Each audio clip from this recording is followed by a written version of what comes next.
The military-industrial complex. Part 2 Warning: this is not your usual internet conspiracy fluff. The real truth about what the government really does is far more disturbing than anyone even imagined. Guest article by Berk. Gümüs: the black budget of the military-industrial complex.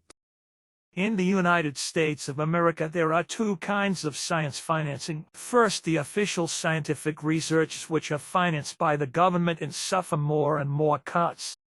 And second, there are still the scientific researches which are financed from a black budget, and annually about $30 billion amount, and which stands naturally not under national supervision.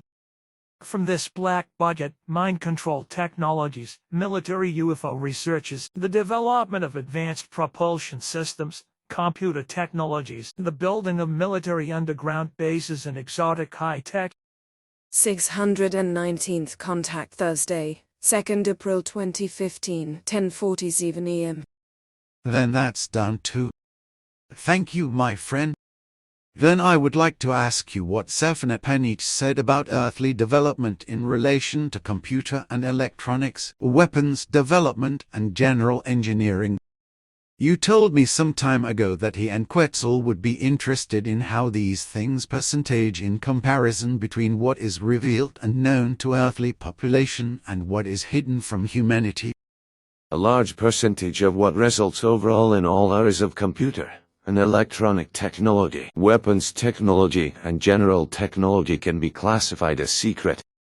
What the general public knows about the development of these factors amounts to only 35 to 45% of the total, while the remaining percentage of all development forms mentioned, that is to say computer and electronics technology, weapons technology, and general technology, is kept secret.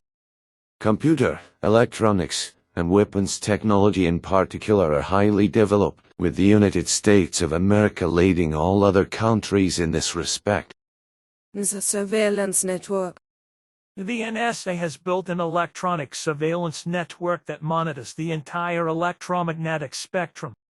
This technology allows the NSA to record, monitor, and influence computers, telephones, radio and video equipment, printers, and so on, and even people's electrical fields. The electromagnetic emissions from computers contain digital information. Specialists at the NSA can decode these emissions and therefore gain access to computer information without having to know the password or perform traditional hacking. They can also use the reverse method to influence the emission from the outside and change the data or programs stored in the computer. 664th contact Saturday, 19th November 2016, 2:57 PM. As you have known for a long time, there have been more and more unwanted things going on in my computer since some time ago, which emanate from large cult organizations and intelligence services, as you have explained. Stephanie has also said something about this, namely that the worldwide espionage network Echelon has its dirty fingers in it, which is a worldwide espionage network of the intelligence services of the United States of America, as well as Australia, Great Britain, Canada, and New Zealand. That is correct, and through the system of this spy network, fax connections, countless internet data, and telephone conversations are registered, tapped, and evaluated by authorities, state offices, and authorities, as well as by corporations, companies, the military, and all kinds of business sectors. Radiation experiments on the population. A 1994 commission of inquiry set up by United States President Bill Clinton found that the United States Department of Defense, the CIA, the NEVY, the Department of Energy, and other agencies exposed thousands of Americans to radiation, nerve agents, LSD, and other biological warfare agents without their knowledge between 1944 and 1975, in addition to countless other experiments on the general population. 304th contact Monday, 25th June 2001, 4:32 PM. The truth, however, is that, as is customary in America, one's own people were deceived and misused for testing purposes. As a rule, these secret tests were and are handled in America in such a way that even those responsible in the government are not aware of them, as has happened in many other cases. So among other things also with tests of radioactive substances and with atomic bomb tests, by which completely consciously radioactive radiation was set free, and thus just as consciously humans in large numbers were contaminated, because they were resident in the respective test areas or were ordered into this. Had no programmed agents / artificially created multiple personalities / satanic rituals. After World War II, the United States brought German and Japanese scientists to the United States. England and Russia also acted in this manner through Project Paperclip. Many of the latent methods of brainwashing came from these imported scientists. Project Shadow was created by the U.S. Navy in 1947 to find the perfect truth drug. One of the leading scientists of this project was Professor Richard G. When he conducted experiments with barbiturates, amphetamines, alcohol, and heroin. In addition to the Navy and the Army, the CIA, which was founded in 1947, soon got involved in mind control research. The first project was called Bluebird, and in August 1951 Bluebird was renamed Project Artichoke. The CIA used LSD, sodium pentanol, and other drugs in conjunction with hypnosis for Project Artichoke. A 1952 CIA memorandum describes the successful outcome of an interrogation of 2 Soviet double agents using narcohypnotic methods. The 2 agents were taken to a hospital and interrogated using artichoke techniques. After the interrogation, total memory loss was induced using post-hypnotic commands. The memorandum reveals that the drug sodium pentanol and the stimulant disoxin were used to aid the hypnosis program. Experiments were also conducted that caused loss of speech, loss of pain, and loss of memory and willpower. Project Artichoke was incorporated into MKUltra and MKDulta in the mid-50s. Project MKDulta involved covert operations using biological chemical warfare agents. Project MKUltra, like Artichoke, dealt with drugs, brainwashing, and hypnosis. One Artichoke MKUltra collaborator was the psychiatrist Dr. Evan D. Cameron. He researched new methods to completely erase a memory, using electric shocks, sleep deprivation, and drugs such as LSD. After these shock therapies, his victims no longer knew where they were and why they were hospitalized. The victims' traumatic memories often resurfaced in their consciousness years later. Dr. Sidney Gottlieb and other MKUltra personnel obtained all information regarding LSD and experimented on unknown people in 1957 to test their memory, reaction time, and inability to move under LSD influence. In the 1960s, the CIA used students and patients in hospitals as test subjects for their LSD experiments. That LSD by the MKUltra researchers reached the streets via small groups of professors who provided their lessons with LSD. One of the researchers with MKUltra connections was Timothy Leary. He conducted a research project at Harvard University that was funded by the CIA. But he also experimented in prisons on prisoners and with artists. He wanted to find out if LSD increased creativity. Among his test subjects were people like Miles Davis, John Lennon, Aldous Huxley, Jim Morrison, Arthur Koestler, and many painters, sculptors, gurus, mystics, and media stars. The CIA was completely responsible for the psychedelic movement in the 60s. The CIA wanted to create, besides a truth drug, remotely controllable political killing machines whose behavior was controlled by their clans and who carried out orders without knowing it, much like in the films The Manchurian Candidate and the Jason Bourne trilogy. Many of these mind control methods developed under Project MKUltra involved hypnosis. SAFE-funded psychiatrist Dr. Morse Allen hypnotized 2 of his secretaries on February 19, 1954, ordering one to shoot her colleague.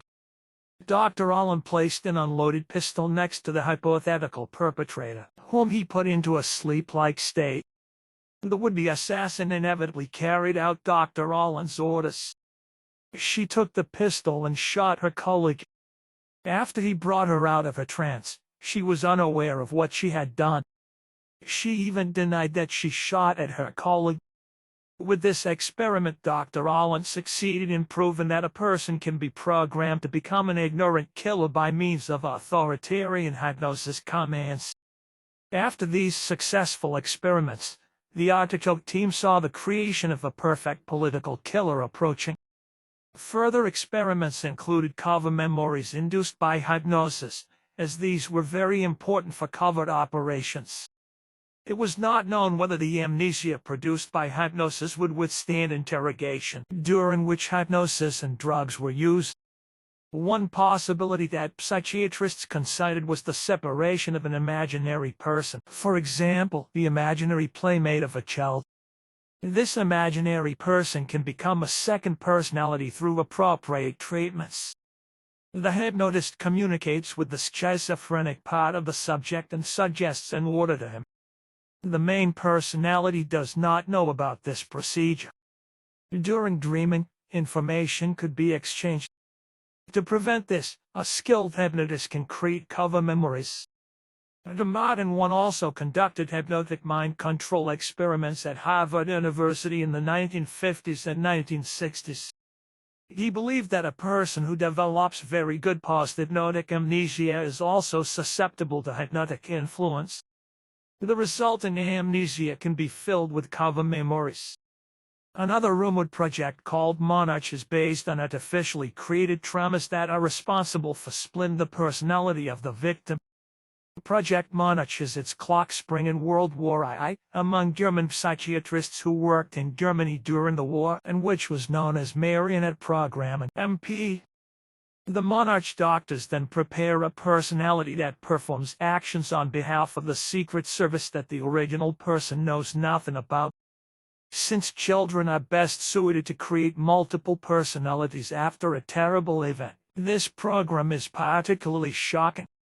Therefore, they are forced to participate in satanic rituals and are sexually abused. These rapes and shocks are repressed by the child because it creates another personality that does not know about these terrible experiences. There are indications that military mind control experts are involved in satanic cults and child porn rings in order to obtain new recruits for the Monarch project. Knowing that the U.S. Army PSEWA, Colonel Lieutenant Mikhail Aquino, is the founder of a satanic cult called Temple of Seth, and child porn rings like those in Belgium have contacts to the judiciary and politics, or like Jeffrey Epstein, who was a billionaire alleged investment banker on Wall Street, and had contacts to the CIA and the Mossad and acted in the highest social circles of the elite among presidents, members of the royal family, and so on, and was accused and convicted of multiple abuses of minors.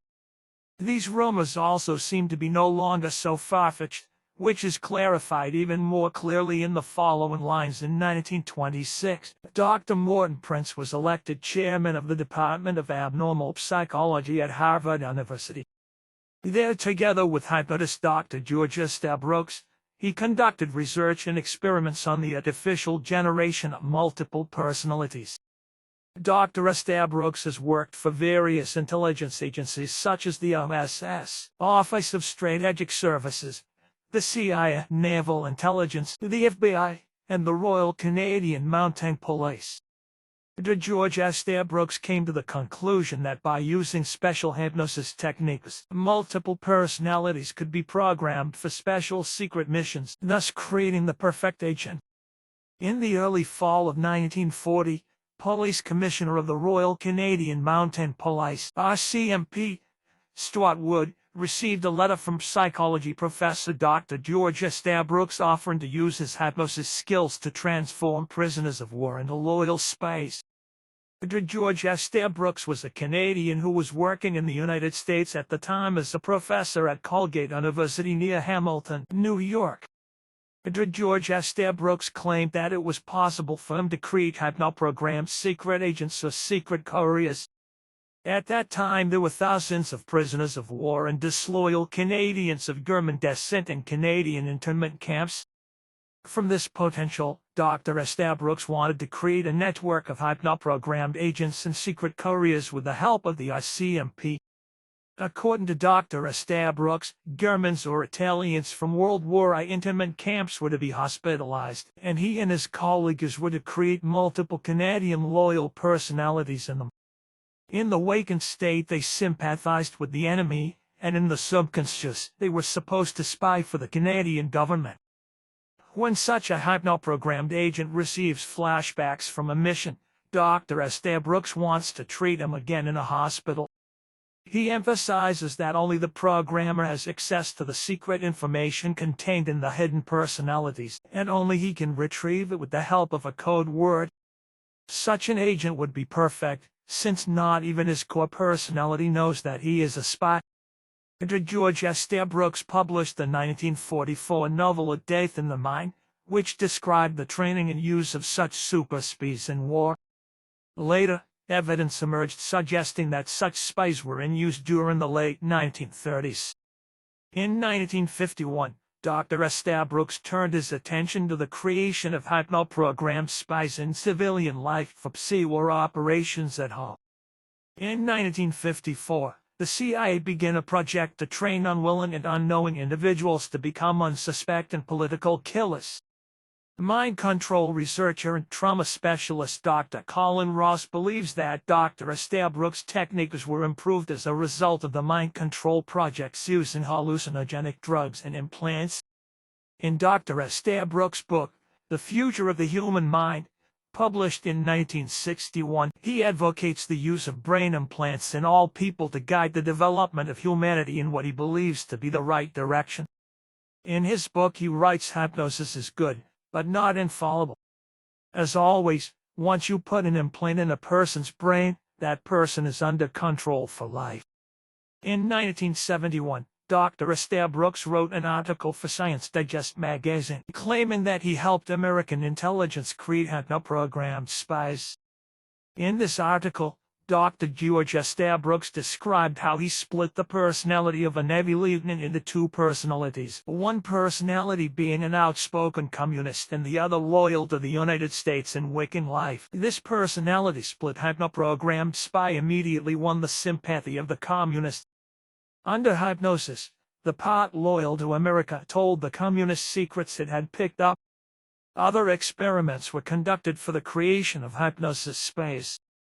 When a hypnoprogrammed spy with a split personality was caught by the enemy, no one could extract his secret from him. Only its creator knew how to retrieve the personality that was prepared as a secret carrier. The Canadian mind control researcher Dr. Colin Ross began in 1985 to examine patients with multiple personalities (MPD) more closely and came across interesting traces that can be traced back to Dr. George Estabrook. Ross described a typical case in which a patient said that her father had been killed by the mafia and that she had been taken to a chill brothel. Afterwards, the severely traumatized patient claimed that she was forced to participate in satanic ritual. The more information Dr. Ross gathered, the more facts and evidence he found that satanic cults and intelligence agencies were creating trauma-based hypnoprogrammed couriers and agents for various services. The connections could be traced all the way back to Alan Dulles, the Gellin Group, the paperclip scientists, and finally to Dr. George Estabrook and the American CIA mind control projects. An artichoke document from the 1950s describes a successful hypnosis experiment in which the subject was hypnotized into a different identity, defended her new identity during the experiment, and knew nothing afterwards. In the document, it was suggested that hypnosis should be used for special political agents because their actions can be completely controlled. In other released documents, one can read that there were thoughts about how to protect hypnoprogrammed agents from the detection of enemy forces. This was the reason for research into amnesty blocks and the creation and penetration of artificially generated cover memories. In any case, on the basis of other artichoke documents released by the FBI law, one can see that subjects in the 1950s were successfully programmed with fantastic false memories disguised as dreams. Len Moss-Sharman was born in Halifax, Canada in 1947 and spent her childhood in Ontario. She still remembers being picked up from home as a child and taken in cars, small private and military planes to various Canadian military bases near Ottawa and New York. In recent years, her memories came back to her consciousness step by step. The most horrible memories she has are of the so-called playhouse. As a child, she had to endure various experiments in a horror chamber. Len was bandaged all over her body and locked in a box as a child to isolate her from all environmental influences. With these isolation techniques, the will of the mind control victim is broken in order to be able to reprogram afterwards the consciousness. Scientists implanted a foreign body through her right nostril. Electric shocks controlled her movements against her will. She was reconstructed into a human robot. Other memories involve isolation from the environment, electroshocks, drug trials, sexual abuse, and other experiments. Professor Alain Skelfin obtained a lot of documents from the CIA through the FOI Act about the behavior control experiments as experienced and repressed by Len. Many of these projects were directed by Dr. Ivan Cameron of McGill University in Montreal. Len found that most of the experiments on her were conducted in laboratories at the University of Rochester during the 1950s. Navy and Air Force personnel were involved in these experiments. It was proven that over 100 military experiments were conducted at Rochester with a direct link to Los Alamos. Len recalls that she and other children participated in experiments that split their personalities. Interestingly, a connection has been established between the University of Rochester, where Cultrap psychiatrist Dr. Ivan Cameron worked, and Colgate College in Hamilton, New York. At Colgate College worked the previously mentioned Dr. George Estabrooks. Len can remember Dr. Estabrooks, Dr. Cameron, and a Dr. Hendricks. In March 1995, trauma therapist Valerie Wolf appeared with two of her patients in Washington before the United States Presidential Advisory Committee to testify about her knowledge of secret government projects. Wolf told the committee that she had 9 patients in treatment who gave identical descriptions of experiments performed on them and that they had been abused as children by the military and the CIA to create multiple personalities that would later be used for espionage purposes. Trisdenicola was made available by her father to government agencies for experiments similar to those Len described. They wanted to train her to be a political assassin. The experiments were performed on her between 1966 and 1976 and split her personality. Trisdenicola remembers through the current reunion of her split personalities that she unknowingly participated in secret missions and courier services. The other witness, Claudia Mullen, recalls similar procedures to Trisdenicola. She was locked in filled isolation tanks and treated with hallucinogenic drugs. After Valerie Wolf shared her information with the Washington Commission of Inquiry, 40 other therapists came forward to treat patients with the same symptoms and experiences. The classic techniques used with the patients are post-hypnotic suggestion, hypnosis techniques, drugs, isolation from the environment, and reality distortions. Every trauma and torture serves a purpose.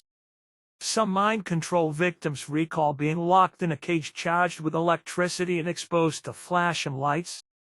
The electric shocks and light effects create an effect where the victim believes they are being transported to another dimension. The victims described that their bodily functions were monitored with the help of computers and medical equipment. The red-green flashing lights create the personality split or help the experimenters to get to a psychoprogrammed personality. Most of the patients were used for the experiments as children, sometimes with the consent of their parents. Many have been experimented on with the help of electroshock to create a basis for a new personality. Others were selected from pedophile groups because they had developed multiple personalities due to sexual abuse. Valerie Wolf and other therapists recognize in advance in various mind control techniques. Reports of spin programming, isolation tanks, strobe lights, implants, and underground research facilities are common recollections. It must be said, however, that there are many people who have succumbed to the neurotic illusion of being victims of government experiments. Not all people are alleged victims of such experiments, since if alleged documents can be used to prove that there really have been and must still be victims. Many mind control researchers and trauma therapists come across evidence that these psychoprojects have the code name Monarch. The artificially created traumas invoke the amnesia, the mental protective wall that builds up around the programmer to protect him from detection. On the other hand, this dream barrier prevents the main personality from discovering that he has been abused and has multiple hypnoprogrammed personalities. Monarch victims or satanic ritual abuse victims exhibit PTSD over time. When the mind control slave is actively working for an intelligence agency or cult, the PTSD symptoms such as social withdrawal and self-destruction are hidden in artificially created personalities. When the victim is no longer actively engaged, these pent-up frustrations and depressions can lead to suicide. In some cases, the PTSD-damaged personalities are programmed to drive the victim to suicide when a therapist finds out that his patient is a mind control slave. Each trauma-generated personality is surrounded by an amnesia-based mental wall of protection. The creators of these personalities have access to each shell of consciousness through certain hypnotic commands. Each shell is a separate personality, to which one can assign an individual identity. The whole personality complex is called a consciousness system. Since each personality has certain abilities and talents, personalities access the most diverse abilities of the complete consciousness system. If a personality has a photographic memory, another personality of the system can access this ability. The initial intact personality is called the core. The emergence of the various personalities is systematically directed from the early stages by the programmer. If one connects a mind control victim with multiple personalities to an EEG, one sees that each personality causes different spikes. Several therapists have discovered personality structures in different victims of the Monarch project that can be addressed with the same code names.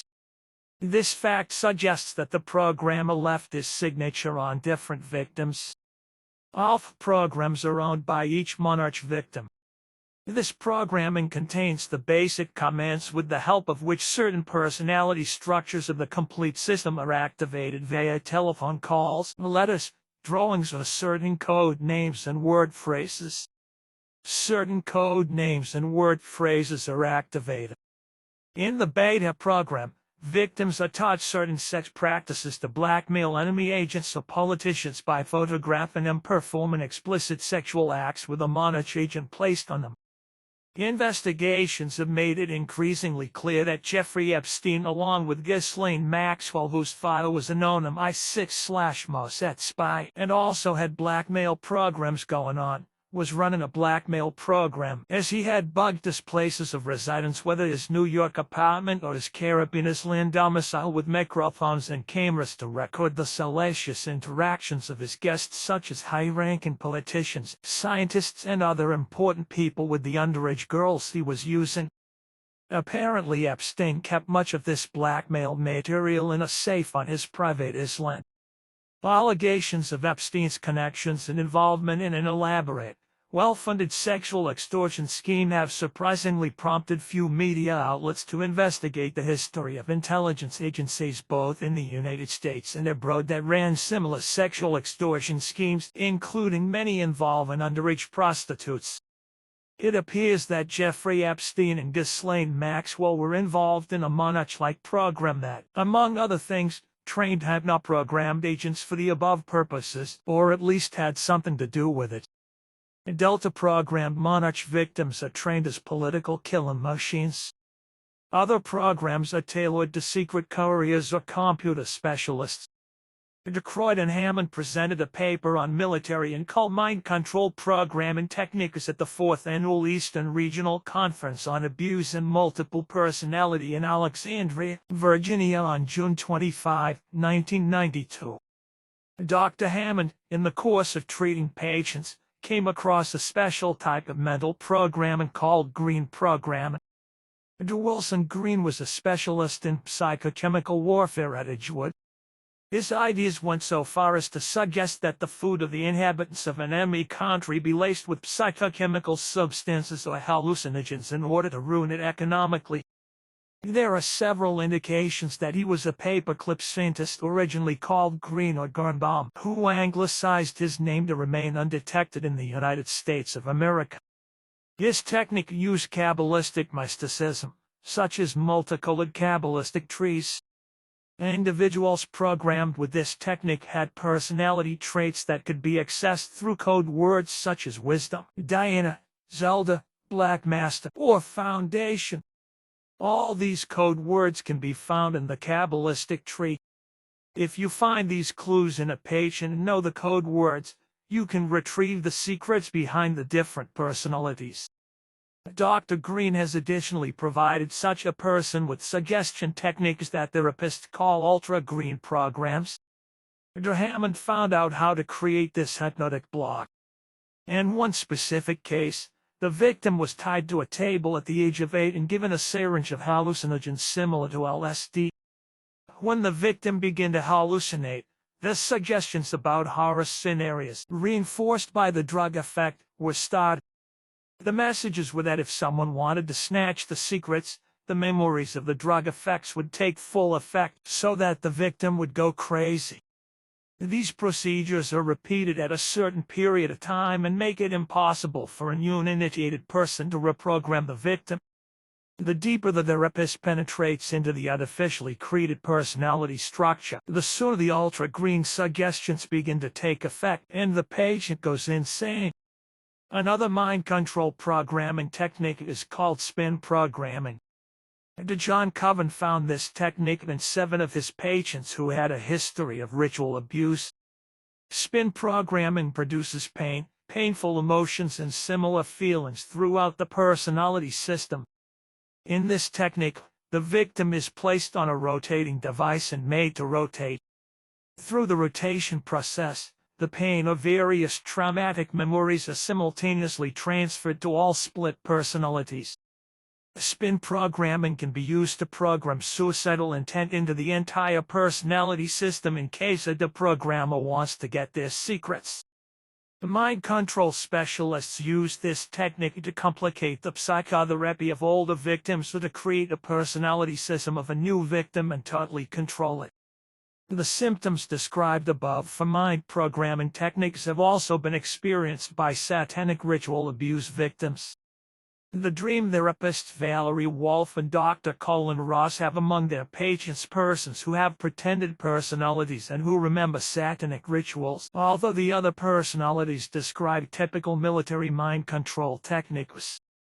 It is not uncommon for ritual acts in which young people are abused to be performed by adults in disguise. There are descriptions of abuse victims dressed in clown, ghost, knight, cowboy or comic character costumes. Children are relatively easy to involve in rituals through games. If this is linked to familiar figures and disguises, the perpetrators can protect themselves from recognition. Abuse victims who tell of cowboys or animals in human form are not taken seriously by parents, fellow humans, or investigators. It is considered proven that in cults that are serious about their beliefs, the masquerade is an ancient tradition. Satanic ritual abuse victims develop over time split personalities based on trauma and repression, which are then trained by trained cult members, similar to military mind control projects for cult internal actions. One page of the Artichoke/CIA manual describes how to use electric shocks for brainwashing and in combination with drugs for conditioning. It is interesting to note that some victims of satanic ritual abuse also reproduce these intelligence techniques in detail. Catherine Sullivan, pseudonym, like many other trauma victims, has multiple personalities. Catherine Sullivan recalls that she was used as a drug mule, weapons smuggler, and to deliver secret messages. She made trips to South America and some island nations. It is also common for hypnoprogrammed individuals to be placed in terrorist organizations or used for tasks that no normal person would perform. Catherine has traumatic flashbacks and personality structures that correspond to the ideas of right-wing militias and the most radical American neo-Nazi organizations, the Aryan Brotherhood. Interestingly, she also has memories of alien programs. In these programs, alleged UFO abduction experiences are programmed into the mind control victim's memory as cover memories. According to Catherine, these cover memories have recently been fit into the consciousness of the victim using virtual reality devices, large screen monitors, and drugs. Like Lynn Moss Sherman, she was programmed to be a political assassin on military bases and in hospitals. Other personalities, as suggested by Dr. George Esther Brooks, have been used for clandestine courier services by various intelligence agencies. These courier services include drug transportation, diamond smuggling, and even child trafficking for powerful pedophile politicians. Her therapists found that she also has personality structures that indicate satanic ritual abuse. These personalities recall men dressed in black robes as they performed acts on her. These satanic acts include disgust training and other procedures common to SRA. Satanic ritual abuse victims to create artificial multiple personalities. During the investigation of the Presidio scandal, it turned out that the closest associates of the Temple of Seth also belonged to the military intelligence. In addition to him, an Army intelligence document mentions a woman named Willie Browning, who is a captain in the United States Army Reserve, and a lieutenant who was also involved in intelligence activities. The case of Lieutenant Colonel Dr. Michael Aquino is a prime example of the involvement of high-ranking military mind control specialists in satanic cults. In late 1977, Blanche Chavusty was working in a hypnotic therapy center where she was put under hypnosis several times by the director. Recent investigations revealed that this director worked as a hypnosis agent for the CIA and wrote that he needed about 6 months to program a political assassin using hypnosis. Blanche Chavusty found out in 1989 that she was unknowingly being used in these experiments, at which time she was receiving strange phone calls and messages on her answering machine. She did not know who was sending her the messages on her answering machine. She did not know who was leaving her the messages and what they meant. Soon after these calls, she noticed that strangers were showing an interest in her, that they were watching her. After several months of intense harassment, she was abducted to the hospital by a Cornell Medical Center employee in a private car and pumped full of drugs for no reason. She now knows that the doctors labeled her mentally ill in order to keep her in the hospital. Blanche Chavusty confirms that she freaked out during the kidnapping because she thought that her kidnapper belonged to a cult. After 21 days of involuntary hospitalization, she was released and subsequently filed a lawsuit against Cornell Medical Center that continues to this day. In the meantime, she received about 1,200 pages of her medical papers. It turned out that the main reason for her abduction was a gynecological examination. She has no recollection of this examination being performed on her. She also does not know the reason for it. While searching for the meaning of these actions and harassments, she came across many strange events in her past for which she only now finds explanations. With the help of therapists and friends, she found out that she is a cultra victim and the experiments on her are still going on. It turned out that since her childhood, her life was controlled by different authorities and persons. A therapist found evidence of Greenbaum and beta programming in her. Between 1966 and 1972, she received several images from supposed friends who later disappeared from her life, which contained subconscious messages to run various mind control programs. Blanche Chavusty provides evidence that she was irradiated with pulsed microwaves or similar electromagnetic energies and developed strange spontaneous burns or reddish spots on her chest. The dermatologist is perplexed because the burns and redness often appear overnight and form perfectly symmetrical structures. She has X-ray images on which you can see small foreign bodies. John Lilly experimented with isolation tank research and brain implants in the 1950s. In his book The Scientist, he wrote that in the early 1960s, isolation tank research and brain implant experiments became a military political issue. At that time, scientists and physicians who worked for the Army and the CIA kept coming to Dr. Lilly and asking him if his research could be used for brainwashing or interrogation. With careful control and stimulation of a subject in an isolation tank, one can steer their worldview in a desired direction. Suspended states greatly increase a person's suggestibility. If additional subconscious messages, visual or audiovisual information, are fed into an isolation tank, they will be fully accepted by the test person. John Lilly was absolutely sure that secret services or the military would use his research results in interrogations and for mind control experiments. Baltimore Sun journalists Gary Kahn and Ginga Thompson, while researching CIA activities in Latin America, found evidence that CIA agents had a close relationship with Honduran officers who commanded death squads and carried out torture. They found that there were CIA manuals that the Honduran officers used for their interrogations. In this manual, as noted by Dr. John Lilly, isolation tanks are recommended for interrogation of captured spies. The manual even describes some isolation tank experiments as follows. 2 subjects were completely immersed in a hot water tank. The water flowed slowly and had a temperature of 34.5 degrees Celsius. Both subjects wore blackout masks, which encompassed the entire head and allowed only breathing. The noise level was lowered so that the subjects were only aware of their own breathing. Neither subject remained in the tank for more than 3 hours. Both of them got an insatiable hunger for perceptions. They began to fantasize and develop visual impressions that corresponded to hallucinations. After the subjects were taken out of the isolation tank, they no longer had any sense of time. After this procedure, a subject recognizes the one who interrogates him as a kind of confidant because he longs for a human contact. An interrogator thus becomes a reassuringly longed-for counterpart. His short-term isolation stay produces the same symptoms as locking a prisoner in solitary confinement for several weeks or months. In May 1994, the Baltimore Sun filed a FOIA request to obtain information about these manuals. In 1996, the CIA released some relevant documents and an interrogation manual written in 1963 called the Quebec Counterintelligence Interrogative.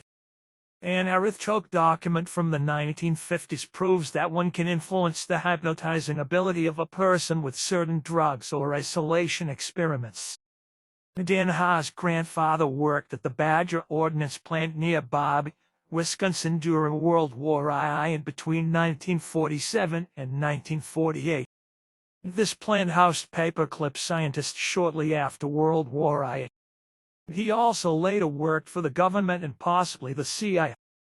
Dan Ha claimed that in 1984, while a student, he was sought out by a CIA man who identified himself as Charlie McBride. This man offered Ha this offer for a special program. At first, Ha declined the offer. Later, financial problems forced him to accept. McBride took Dan to a farm in Virginia. There he participated in a training program of the non-official cover NRC. During the training, Dan Ha's memory was erased and cover memories were programmed into him. In the mid-90s, he had traumatic flashbacks that provided some insight into his NRC training. He became heavily involved in electronics, computer hacking, and operating intelligence equipment. After that, he came to Maryland. There are several CIA and National Security Agency, NSA, research facilities in the area. Dan Ha cannot remember what happened to him during his 8-month stay in Maryland.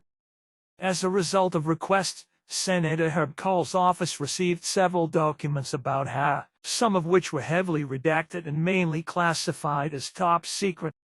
Some documents also had a censored additional designation.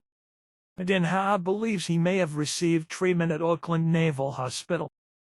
he has worked through clear memories about an interrogation with the help of therapists. According to his description, he was in a rectangular room. In this room were an armchair, a movie screen, strobe lights, a door, and a window that may have been a Venetian mirror. There was at least one other person in the room besides him. Den Hao was tied to the armchair. Several wires ran from his right hand, and he could hear various drug names such as sodium, pentothal, and so on while the lights were shining in his face. He was asked various questions by a male. Other memories involve a movie he saw. This movie contained alternate good and bad sins. Dan, meanwhile, also has flashbacks about satanic rituals in which he was the focus. In these rituals, 3 men in red hooded cloaks and candles play a major role. Den Hao can tell if these rituals were part of the NOC program or if they took place during his childhood. More flashbacks suggest that, unbeknownst to Den Hao, he had been participating in mind control programs such as Monarch since childhood and had been carrying out various assignments. In December 1988, Den Hao left the NOC program. His wife at the time noticed that he subsequently identified with the ideas of far-right Christian fanatic religious. He had nothing to do with these people before that, nor did he represent their opinions. Today he believed that he was being infiltrated into these circles as a spy. In the beginning of 1995, he had the last missing period for a period of about 24 hours. He can only remember sitting in a restaurant in Madison. Across from him was an unfamiliar woman who said to him, "Good to have you back." A little later, he noticed a pinprick on his right arm and a pinpoint swelling on his right hip. No one knows how many retrievable Monarch victims there are in the United States or around the world. Estimates run into the thousands, anyway. As written above, the CIA began a project in 1954 to train unwilling and unknown individuals to become unsuspecting political assassins. Since that time, there has been much speculation regarding political assassinations in which hypno-programmed killers may have played a role, as for example with Sirhan Bishara Sirhan. Wikipedia information. Sirhan Bishara Sirhan is a Palestinian convicted of murder for the June 5, 1968 assassination of United States Senator Robert F. Kennedy. Sirhan made conflicting statements about his role over the years since the crime. During the trial, he stated that he could not remember the sequence of events himself. He testified in court that he did not regain consciousness until he was arrested a few minutes after the assassination. His diary was found in Sirhan's hotel room, in which the phrase "Fluff must die" was written down over and over again in an unusually repetitive manner. Sirhan was initially portrayed in this trial as a deranged religious fanatic. In a 2011 pardon hearing, his lawyers presented the thesis that he had been under hypnosis so that his mind and inhibitions about committing an assassination, as well as any memory, had been completely shut down. Sirhan stated in this regard that he was under the influence of a young woman who lured him into the kitchen. His lawyer conducted interviews with him under hypnosis, and in them he stated that a mysterious woman touched him before he shot and then made him believe he was at a shooting range. Under hypnosis, Sirhan also stated that he saw a second gun being fired, a statement he could not confirm without hypnosis, however, because he said he could not remember. Sirhan stated in his 15th parole hearing in 2016 that he could not remember the crime he was charged with. He said he could recall being at the hotel, walking to his car and returning when he realized he had drunk too much alcohol. He attributed his conviction to his bad lawyer, who had led him to believe he was guilty. He said he could not admit remorse for the crime because he did not commit it. 672nd contact Thursday, 2nd February 2017, 11:11 p.m. List of conspiracy theories 48. Conspiracy to murder Robert F. Kennedy. The murder of U.S. Senator Robert F. Kennedy shows some inconsistencies regarding the alleged perpetrator Sirhan Sirhan. True, there are indeed some inconsistencies concerning the person of Sir and Cern as a result of negligent investigations, but it is undoubtedly established that he was the real perpetrator. Interestingly, Timothy McVeigh claimed that after returning from the Gulf War, he underwent a personality change following a psychological evaluation for special forces. The Washington Post of April 23, 1995, reported that McVeigh told friends that the military implanted a microchip in his buttocks, since this personality change occurred after the examination and possible implantation. Investigations revealed that he also told people in Decatur, Michigan, that the implanted microchip caused stabbing pains in his buttocks. In any case, McVeigh stood by his claim that the military was able to monitor and locate him during his deployments by means of this implant. But whether this corresponds to the truth remains, of course, still open. Electromagnetic mind control weapons. In the course of their research, researcher Walter Bauer, Martin Cannon, and others came across a psychoelectric method that could play a very large role in covert operations. It seems that CIA scientists have developed a technology called radiohypnotic and traceable control electronic dissolution of memory, or AHIC. These techniques can remotely induce hypnotic trance states, suggest commands, or completely erase memory. RAHIC requires an intramuscular implant that is stimulated to trigger post-hypnotic comments. Rumors of this RAHIC technology first surfaced in the late 1960s. If this RAHIC technology does not exist, a similar technology certainly exists under other names. Researchers Walter Bauer and James Moore also received information about this technology. James Moore claims that this technology was developed by the military to create zombie soldiers.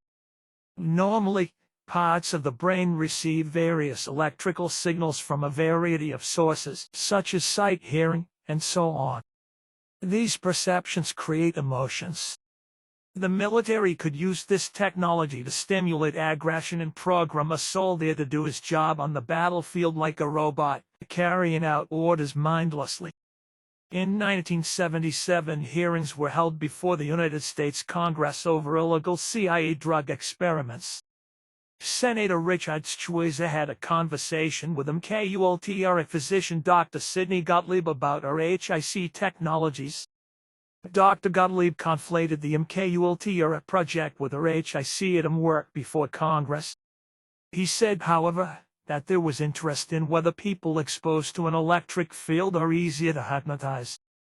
When asked if microwaves could erase the memory of animals, he answered yes. A page in the Artichoke/CIA document describes that in the 1950s the CIA possessed a sleep-inducing machine with which a human being could be brought into a hypnotic state and control. In the early 1960s, biophysicist Dr. Alan Frey of the General Electric Advanced Electronics Center at Cornell University made a discovery known as microwave hearing. He found that a person's auditory system responds to certain electromagnetic frequencies, and when they were exposed to low-frequency electromagnetic waves, they heard buzzing and thumping sounds in their heads. Even deaf people could hear these sounds, proving that the brain is something of a powerful receiver. In 1973, Dr. Joseph Sharp conducted experiments with pulsed microwave audiograms. He had an isolation chamber locked and irradiated with these waves. After these experiments, Dr. Sharp heard voices in his head. After this discovery, Dr. Robert O. Becker of the Advanced Research Project Agency, ARPA, now called DRP, said that these experiments could be useful for covert military operations, and that artificially generated voices in an enemy's head could drive them crazy. In addition, microwave-transmitted post-hypnotic commands could be used to trigger action by political assassins. These mind control victims are called wavies. The fine Mate Kokska emigrated to Canada in the mid-70s and was used for synthetic telepathy experiments at the end of that decade. He heard voices in his head for several hours a day, and as time went on, he was increasingly plagued by these voices until he suffered a heart attack. He was hospitalized and treated and had to stay in the hospital for 3 days and undergo tests. When he took medication, the voices always told him that it was not good for him. After the hospitalization, he returned to Finland to escape from his tormentors. But the voices did not stop. They just spoke Finnish, telling him that they were aliens and came from the Stas Sirius. Marty returned to Canada after a month and a half, and the voice torture continues to this day. He believes that his torturers are behind the Royal Canadian Mounted Police and the CIA because he used to criticize American society. Besides producing synthetic telepathy, microwaves can also be used to induce behavioral changes. Electromagnetic mind control procedures are the most effective methods available. Electromagnetic radio waves and pulsed microwaves have great advantages in warfare because a person or the inhabitants of an area have no knowledge of the procedure being performed. If one does not know that such a process is being used, even the subconscious remains uninformed. There is no risk of confrontation between the persons involved, allowing the users to remain completely anonymous. Electromagnetic mind control can be used over the cellular network or locally from the ground or from the air by targeting specific individuals with psychotronic weapons. Different frequencies of these weapons affect different areas of the brain. The frequencies of the used radio and microwaves penetrate walls, floors, roofs of buildings without leaving any traces. Electromagnetic weapons can be used to make individuals and large groups of people respond robotically to electromagnetic commands without relying on an implant. An American science fiction author and research director at the United States Global Strategic Council, Janet Morris, traveled to Russia in 1991 with colleagues to study Russian technologies for commercial development. While there, she was invited to a demonstration of mind control technology. During one demonstration, an unknown group of workers was irradiated outside on the grounds in front of the hospital. The researchers sent them an acoustic psychocorrection message through their machine, which instructed the workers to immediately put down their tools, knock on the door of the hospital, and ask if there was anything left for them to do. The workers behaved in exactly the same way. The machine transmits the acoustic psychocorrection message by means of infrasound, ultra-low frequency electromagnetic waves, through the bone conduction. The message passes the level of consciousness and is executed within less than a minute after the sounding. 529th contact Thursday, 3rd November 2011, 10:17 p.m. 25 These inhumane techniques were and are also used by the earthly secret services, and today forbidden research is being carried out, particularly with electromagnetism, to erase the human being's memories and replace them with new ones. But it is also a matter of using drugs, hypnosis and magnetism to turn the human beings into murder machines that kill on command, with a code word programmed into them. In a 1992 lawsuit filed by John Clare, he claims that the NSA has the ability to covertly assassinate United States citizens or conduct covert psychological control operations to diagnose a person's mental illness. He is absolutely correct, because when the output of these electromagnetic waves is coupled to the central nervous system, effects similar to satanic possession are experienced. These effects are called remote motor control, RMC. The operator of this weapon is able to remotely control various muscular responses such as speech. RMC can be used to artificially create a heart attack, simulate choking, and control the muscles responsible for speech by stimulating the muscles to produce words that come out of the mouth even though the person does not want to speak. If these electromagnetic weapons are used correctly, groups of people can be made to respond robotically to electromagnetic commands. But if you use these weapons in the wrong way, you can make people's heads explode or their internal organs boil or completely destroy the genetic makeup of a population. Many Americans and people of other nations have been killed without their consent in the development and testing of such weapons. One victim of such electromagnetic weapons was the Briton Anthony Verney and his wife. In 1983, Anthony Verney and his wife began to hear strange noises, high-pitched sounds and disturbances in their electrical equipment. A short time later, the couple, who lived in the county of Kent, could not sleep. On December 26, 1983, they saw horse-shaped luminous apparitions in the morning sky.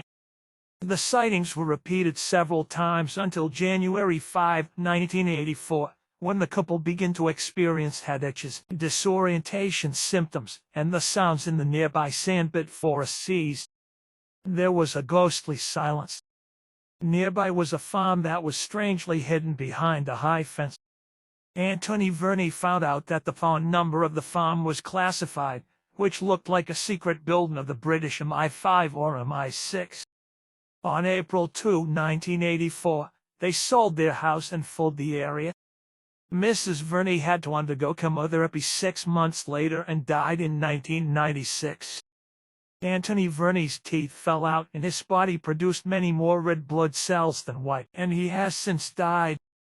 304th contact Monday, 25th June 2001, 4:32 p.m. 14. However, the human beings too can be affected if they are shot at with the wave weapons, of which also more handy and human portable weapons have already been developed. First and foremost, there is the factor of the human brain being heated up and malfunctions of consciousness as well as thoughts and feelings occurring.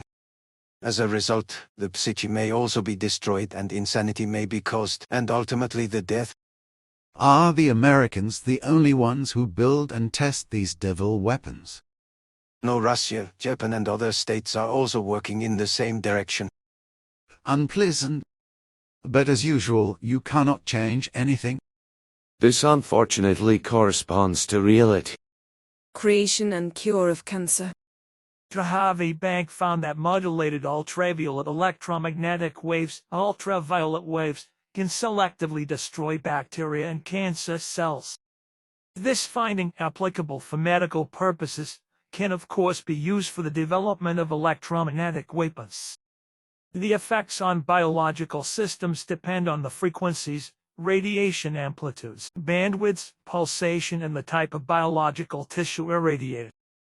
If you change the aforementioned physical parameters so that they harm the human organism, you have a weapon with which you can cause cancer or ulcers in a human being.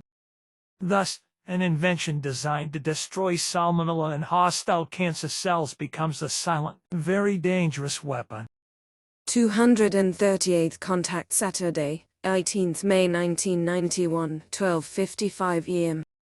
And if I now continue to think about it, then some spotlights will come up again, which will illuminate other dark points for me, such as the fact that on Earth electron power plants would have to be built instead of lousy nuclear power plants, and that medical scientists would also have to get behind the problem of electron medicine, because through certain electronic influences, and so on, not only any disease will be cured, but life can also be prolonged for centuries. Together with the Salobritison, it should be possible to reach the same Methuselah age as you.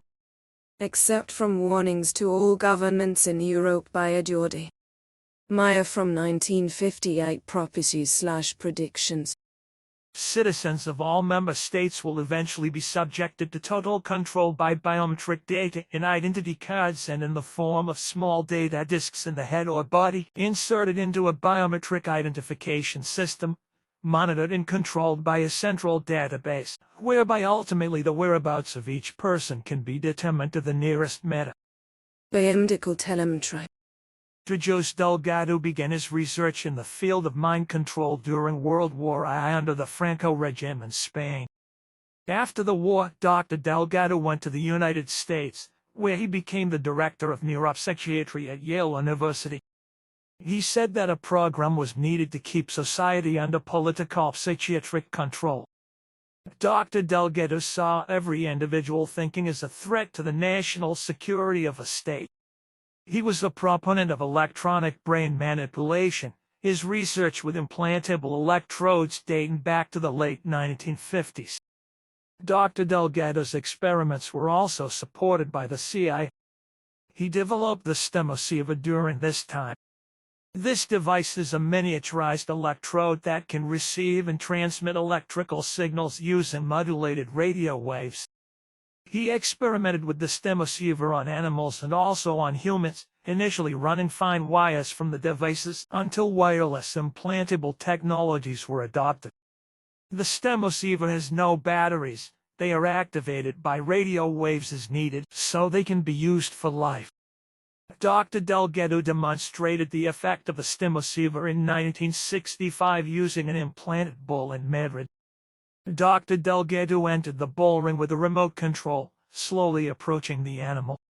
When the bull noticed him, he charged angrily at Dr. Delgado. When the bull was close enough to him, he activated the remote control with a push of a button and sent an electric shock directly into the brain of the bull, as a result of which it stopped immediately. Delgado proved through his research that the implanted is defenseless against the manipulations in his brain. Through electrical stimulation, motor reflexes can be triggered, free will can be broken without scruples, and through stimulation of the frontal lobes, hallucinations can be triggered in a person. He predicted that the day will come when soldiers will go to war remotely. By implanting a stemoceiver in a person's ear, the ear can be turned into a microphone or a loudspeaker. With this method, one can produce also voices in the head of humans. Other scientists like Dr. Ralph Schwitzgebel or Dr. Robert G. Heath have done similar experiments on their patients using biotelemetry implants. Biotelemetry refers to biomedical devices that allow physiological wireless transmission of data from the most impossible locations to a distant receiver. The aim of biotelemetry is to monitor and influence body functions of animals and humans from a distance. In 1954, a man named Dr. Stuart Mackey succeeded in sending the first signals through a body tissue. In 1963, Dr. Carter Collins developed a very small telemetry system. The transmitter had a diameter of 2 mm and a thickness of 1 mm. Dr. Dean C. Jutta reported in 1983 in the Engineering in Medicine and Biology magazine that almost any medium can be used for signal transmission. Radio or electrical transmissions can carry such signals. Ultrasonic energies can be used for signal transmission in water. Carl W. Sanders was an electrical engineer who worked for IBM, General Electric, Honeywell, and Teledyne, as well as the FBI, CIA, and IRS. He spent 32 years researching implantable biochips, and Dr. Sanders said the technology he helped develop will be used in the future as a method of identifying people.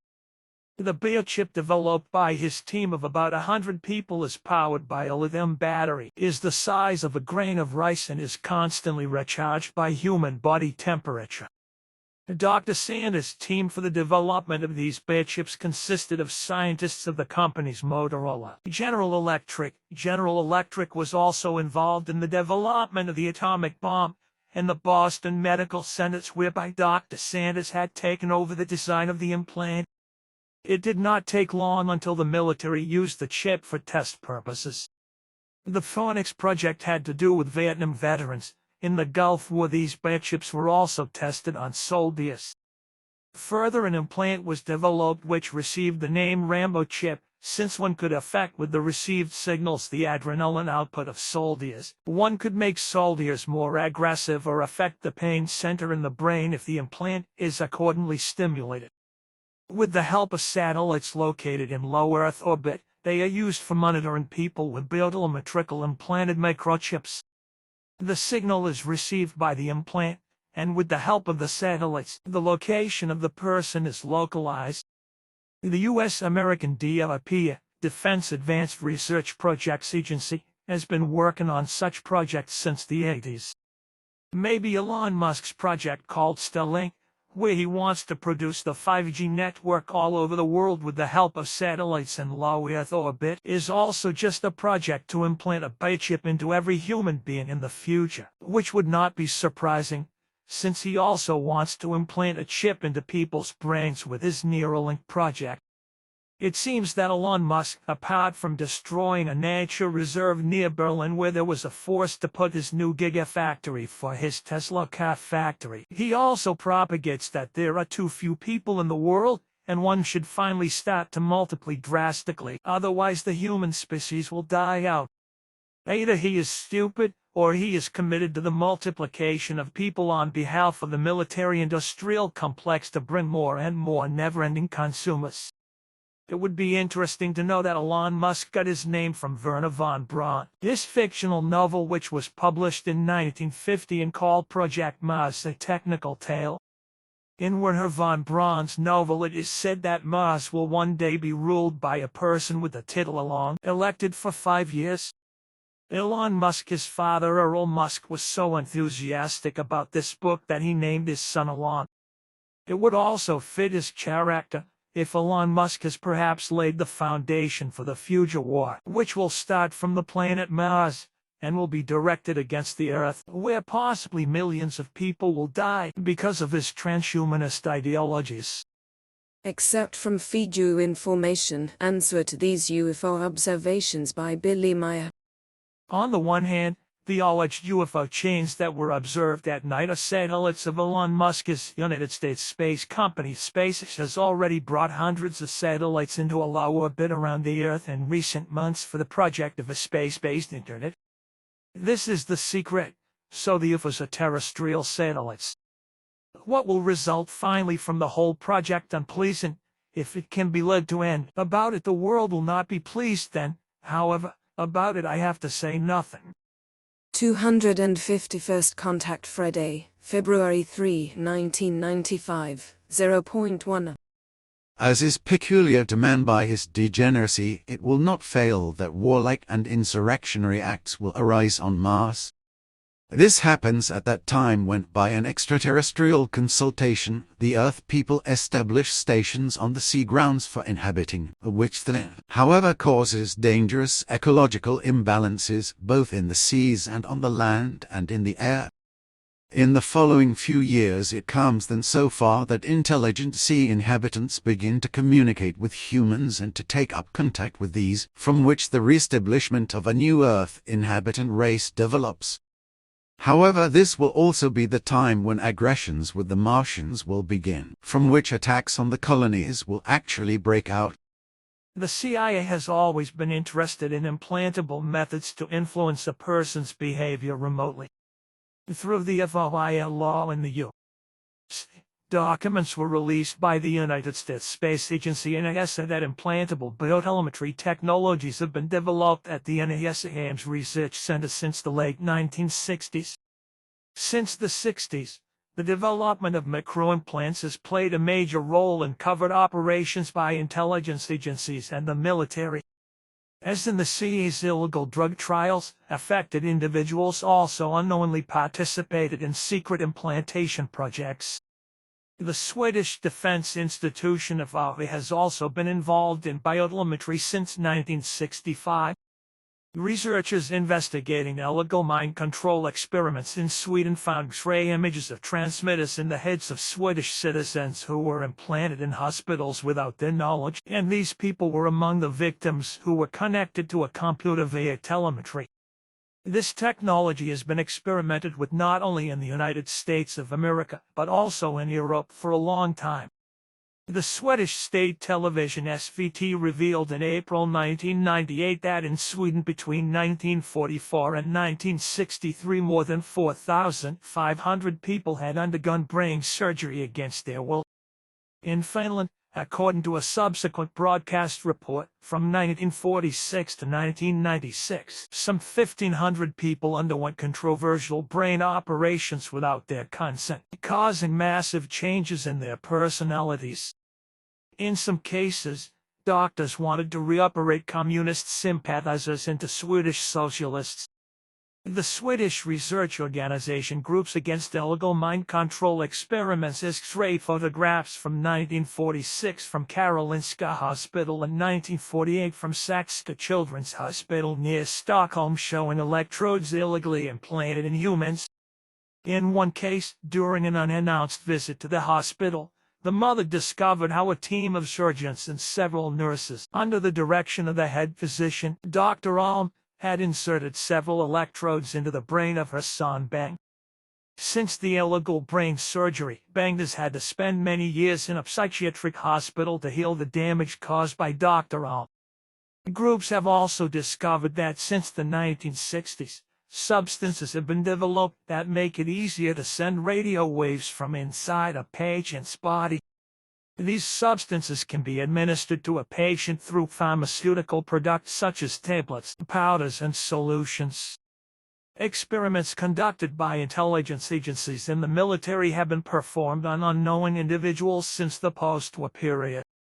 At the time when Dr. Delgado invented the stemoceiver in the United States of America, implants were developed that allowed experimenters to implant small transmitters into a person's brain through the nostrils. Today, this transnasal implantation is an accepted method in neurosurgery. Groups in the Freedom of Thought Foundation have X-ray images that show not only the foreign bodies but also dark areas near them, which are indications that the oxygen content there has been reduced due to the penetrating radio waves. The Swedish Verdanborg was also a biotelemetry victim. She was implanted with electrodes at Akademiska hospital without her knowledge. The operation was performed by Professor Mord Skog, according to the group, and her X-rays show these dark areas in detail. Vera died several years ago due to reduced blood circulation in the brain. She, like many mind control victims, tried to make the Swedish government aware of her situation, but without success. Mind control organizations have also gathered evidence that people in police custody are implanted and used as biotelemetry test subjects. X-rays of another Swede show such foreign bodies in the forehead area. The detainee claims he was given a sleeping pill and had a transmitter inserted into his brain through his nose. Many of these test victims report that they believe they are being completely controlled by their tormentors. One such victim appears to be inmate Derek Vinson. He wrote the following in 1994: "The Texas prison in Columbus uses biotelemetry to control my thoughts. This technology was developed by the CIA. The prison staff reads my mind 24 hours a day. I hear voices in my head that I can communicate with about my political activities. Sometimes I think they control my thoughts and influence my heartbeat." Derek Vinson filed a lawsuit in 1993 between him and the Texas Department of Criminal Justice Institution. Inmate David Freitas went through similar experiences as Derek Vinson in Utah prison. David Freitas claims that he is being tested in his cell with high-tech mind control technologies. Among these methods are hallucinogens, electromagnetic waves, and biotelemetry. Freitas states that he began to hear high-frequency sounds.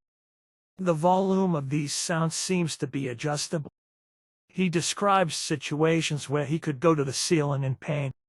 David Freitas is also a wavy, as he hears voices in his head that seem to be artificially generated and say the following sentences to him: "How are you enjoying your headache? Did you sleep well today, Mr. Freitas? Do you need an aspirin?" Like all wavies, Freitas can no longer sleep properly.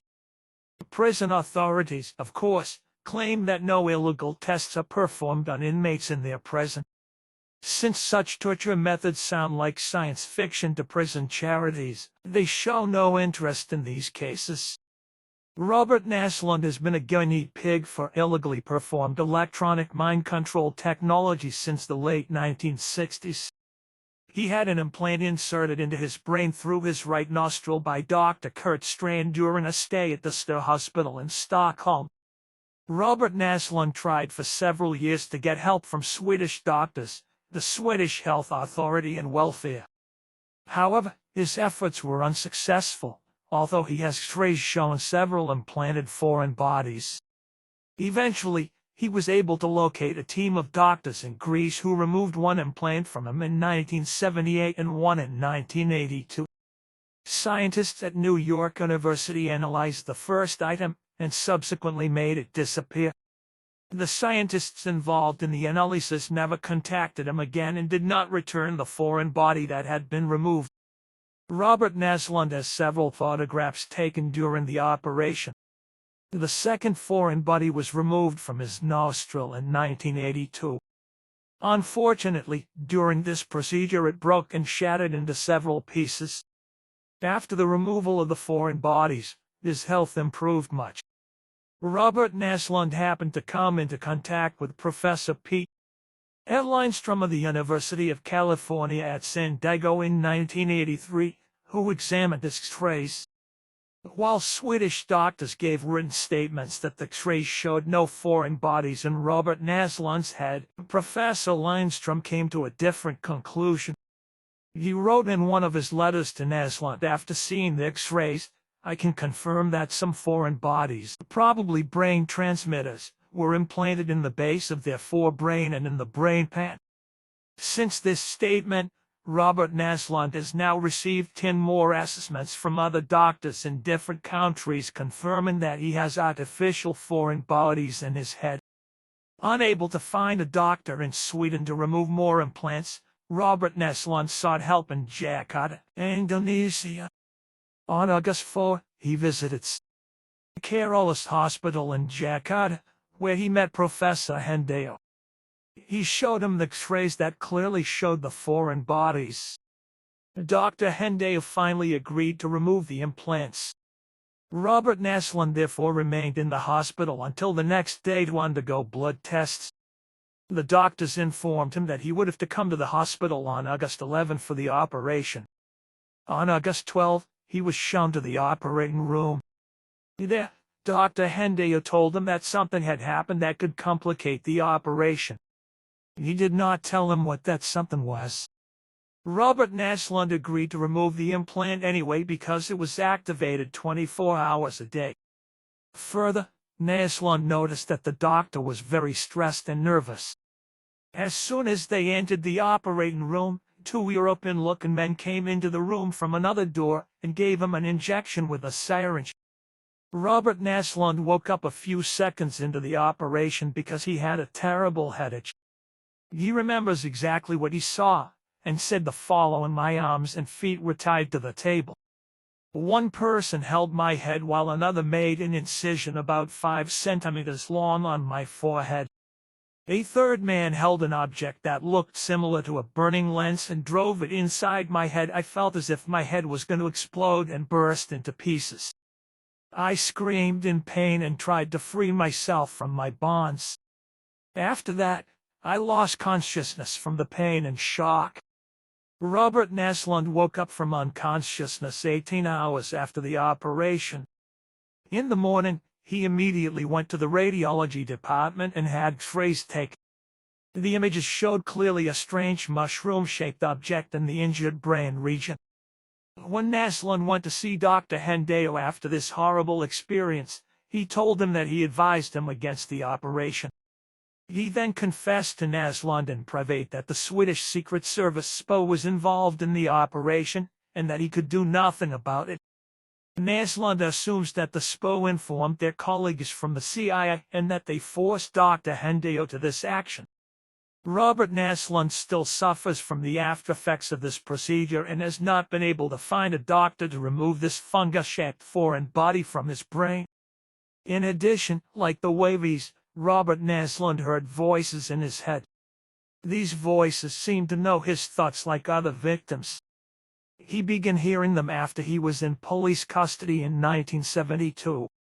Interestingly, the voices stopped since 1985, but from that year on, he was irradiated with electromagnetic waves every night because he heard the voices.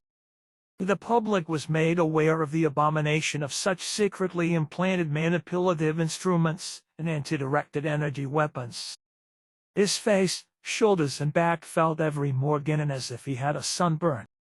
Sheets of paper lying on the floor rolled up by themselves and batteries lost their energies. The macro of radiation was steadily increased until Naslund could stand it no longer and fled. His palate, throat, and pharynx began to dehydrate, and Naslund's voice became hoarse and painful to speak. Not long after he moved to new quarters, microwave radiation began there as well.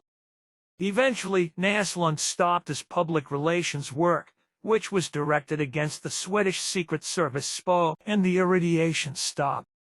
In early 1992, Robert Näslund came into contact with the International Network Against Mind Control and began to resume his fight against these illegal tests. As a result, the radiation bombardment resumed.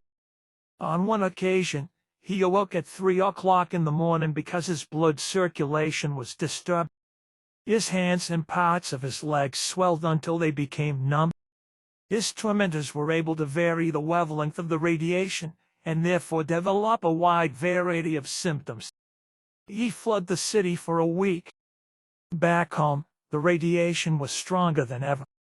Finding it hard to sleep, he fell into a zombie-like state during the day. Eventually, he managed to locate the device in the apartment across the street, whose former occupant had died some time ago. Obviously, they were not pleased with his discovery, because the device was eventually removed. The radiation stopped. Yagay Hachma, a Turk, sought asylum in Sweden and was implanted with electrodes by the Swedish Secret Service SPO, according to Gümüs. The groups found that Yagay was turned into a psychological wreck. An electrical engineer from Stockholm examined him with a frequency analyzer.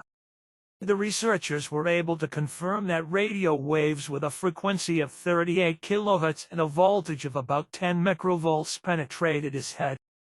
In January 1985, more than 50 people, including lawyers, natural scientists and peace organizations, signed a petition to bring these experiments to the attention of the Swedish Attorney General Magnus Berk. The response of his representative indirectly indicated that such procedures were tolerated for reasons of national security.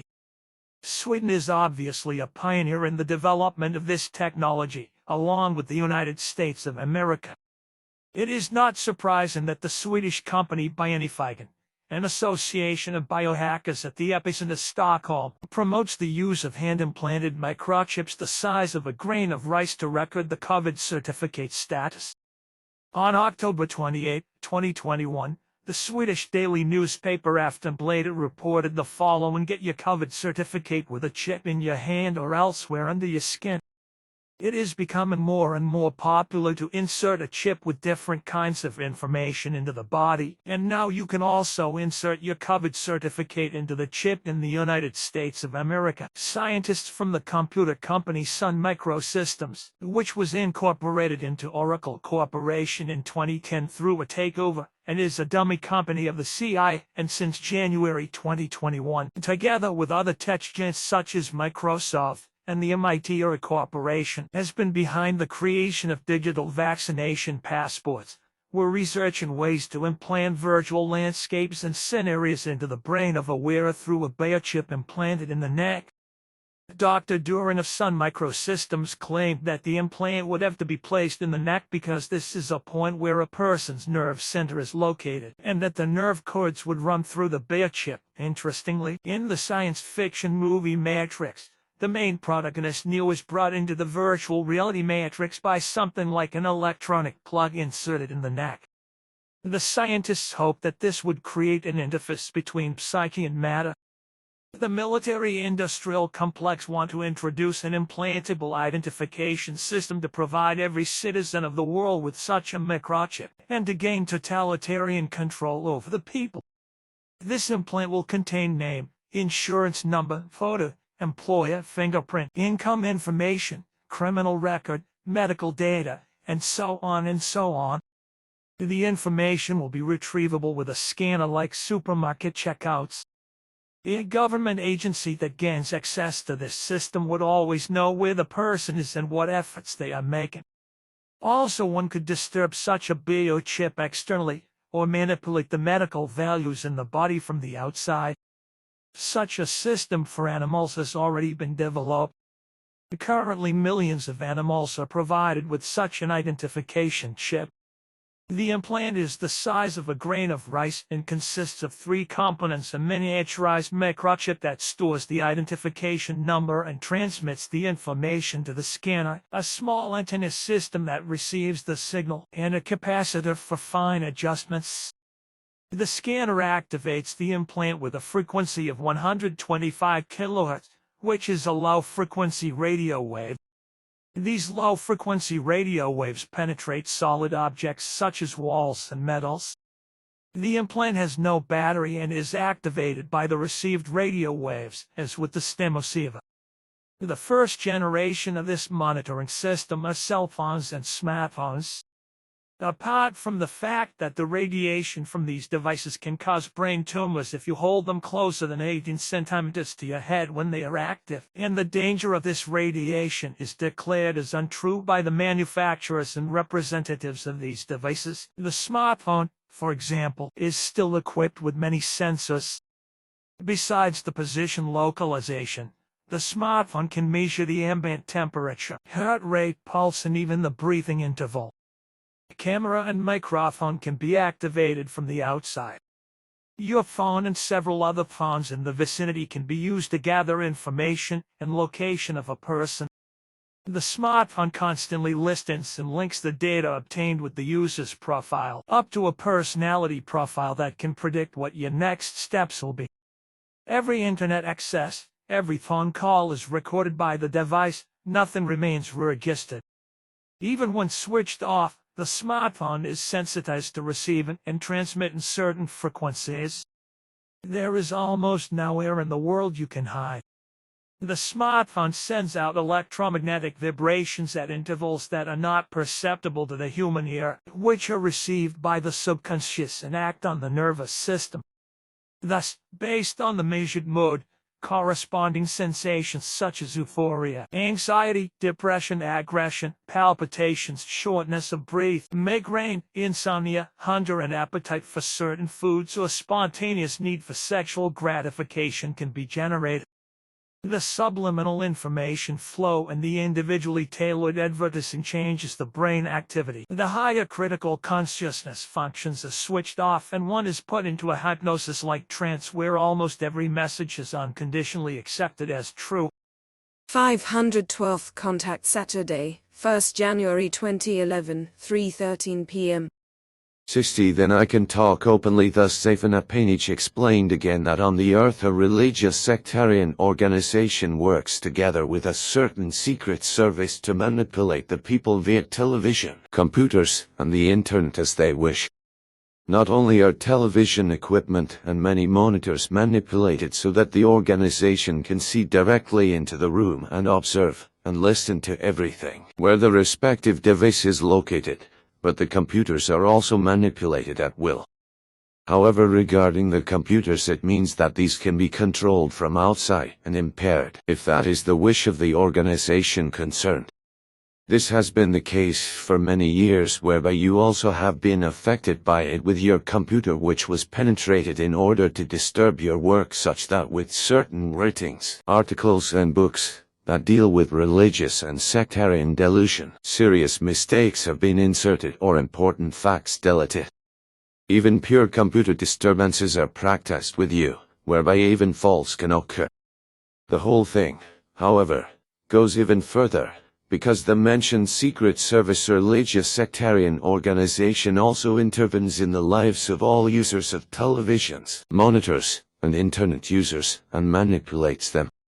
This organization, which is protected in a secret service manner using all the rules of the art, has achieved worldwide admittance by means of its countless number of manipulated devices into the consciousness of the people, and steers their behavior in many ways. As, for example, before in cinema and value films, and so on, individual pictures of food and consumer goods were inserted that were registered into the subconsciousness of the spectator audience that resulted in the food and items being purchased commercially. This is done today in a similar manner by the said organization. With it, the technology is so far developed with the assistance of the Secret Service concerned, and their technicians and electronics engineers, programmers, and so on, that television sets, certain types of monitors as well as the entire internet can be abused for their own purposes. The whole thing extends not only to the religions and sects, but also to the politics and economy, namely in the manner that vibration impulses are emitted by the manipulated devices and apparatuses which are taken up by the people subconsciously and influence them. These impulses steer people subconsciously so that they faithfully turn to religions and sects, become religious sectarian fanatics, suicide bombers and terrorists. Also, politics is steered in large measure in this manner, whereby at elections, the voters are also being influenced by vibration impulses. Consequently, they choose those in the next government, and so on, as is directed by the emitted impulses. Even concerning food, commodities and luxury goods and so on, the same methods of influencing the subconsciousness and controlling the person come to the fore, but also in terms of contribution enthusiasm at big organizations and the like. Also, disharmonious as well as religious sectarian music is steered in this manner, and through vibration impulses leads to mass hysteria, and so on. Today there is hardly anything that is not used to influence people subconsciously and to drive matters, actions and behaviors that are not self-determined, but criminally determined by the thoughts and aspirations of those who gain some profit from it. Very many people are to such a degree no longer capable of their own decision-making, which they do not notice, however, that therefore they do things and maintain thoughts that are given to them subconsciously by vibration impulses. And probably hardly anyone can defend himself against it, because everyone assumes that he acts according to his own will. This is right, because everything happens within the subconsciousness. It should nevertheless be possible, however, that the human being can defend against it, I assume, or... That is correct, but a clear consciousness is required which does not allow itself to be affected by vibration impulses of any kind. This includes open advertising and advertisements of all kinds, that are designed to entice people into doing certain things, actions, deeds and purchases and so on. 705th Contact Wednesday, 14th March 2018, 9:58 p.m. Bermuda. This organization, which is still unknown to us, has a worldwide effect, as the electromagnetic waves or very powerful oscillations detected by NRR and Zaphanapen each prove, which also carry sequences that are detrimental to peace and promote hatred, which affect human beings around the earth and influence them maliciously, as well as fundamentally degrading all efforts for peace and making it impossible. In addition, through these swinging waves in the software and internet environment, manipulations are being carried out with regard to the hardware, which are insidiously aimed at influencing and aligning all peoples in such a suggestive way through the television, radio, computer and internet systems, that they become willfully obedient to the machinations of the upper elites. In this way, the powerful elites of politics, religions, sects and the weapons industry, economy, banks, secret services and all organizations acting in the same way, and so on, can continue to prevent peace, equality and the freedom of all human beings in the individual as well as in the whole world. And this is being done in such a way that hatred is being driven up among all peoples, be it through religions, sects, politics and all other machinations of any elements that sow hatred and nip in the bud every effort to bring about peace and the bearing and exercising of self-responsibility, as well as destroying every semblance of justice and freedom. Virtual reality scenarios / real visions and hallucinations. John Clare Acquay has been litigating against the NSA, National Security Agency, since 1996. He has sued the U.S. for covert surveillance of American citizens using remote neural monitoring technologies. This is the first time that a tortured person has succeeded in filing a lawsuit against this tormentor. The NSA can register a person's biomagnetic field and exploit it for surveillance purposes. The bioelectric field of a person can be monitored and influenced from a distance. The surges produced by the neurons are transmitted in an EEG electroencephalogram, and the signals are decoded.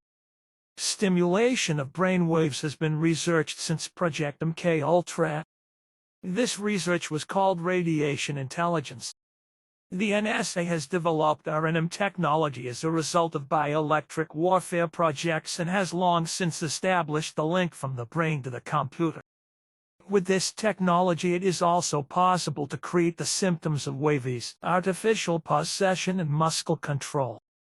Each person generates a specific bioelectric field, and therefore each person responds to a specific frequency, and therefore a person standing next to an R&M mind control victim does not perceive anything that is happening. R&M users can pick up the electrical emissions generated in the visual cortex of the brain, amplify and decode them, and display them on a screen. So the NSA sees what the person being monitored perceives without being connected to it by wires or electrodes. Those who doubt this statement should consider that in a pilot project in China, the brain waves of students were continuously monitored by means of an electronic device worn on the head to determine whether the students are in a good or bad mood and whether they follow the lessons with interest. Any distraction is reported to the teacher and immediately forwarded to the parents via SMS.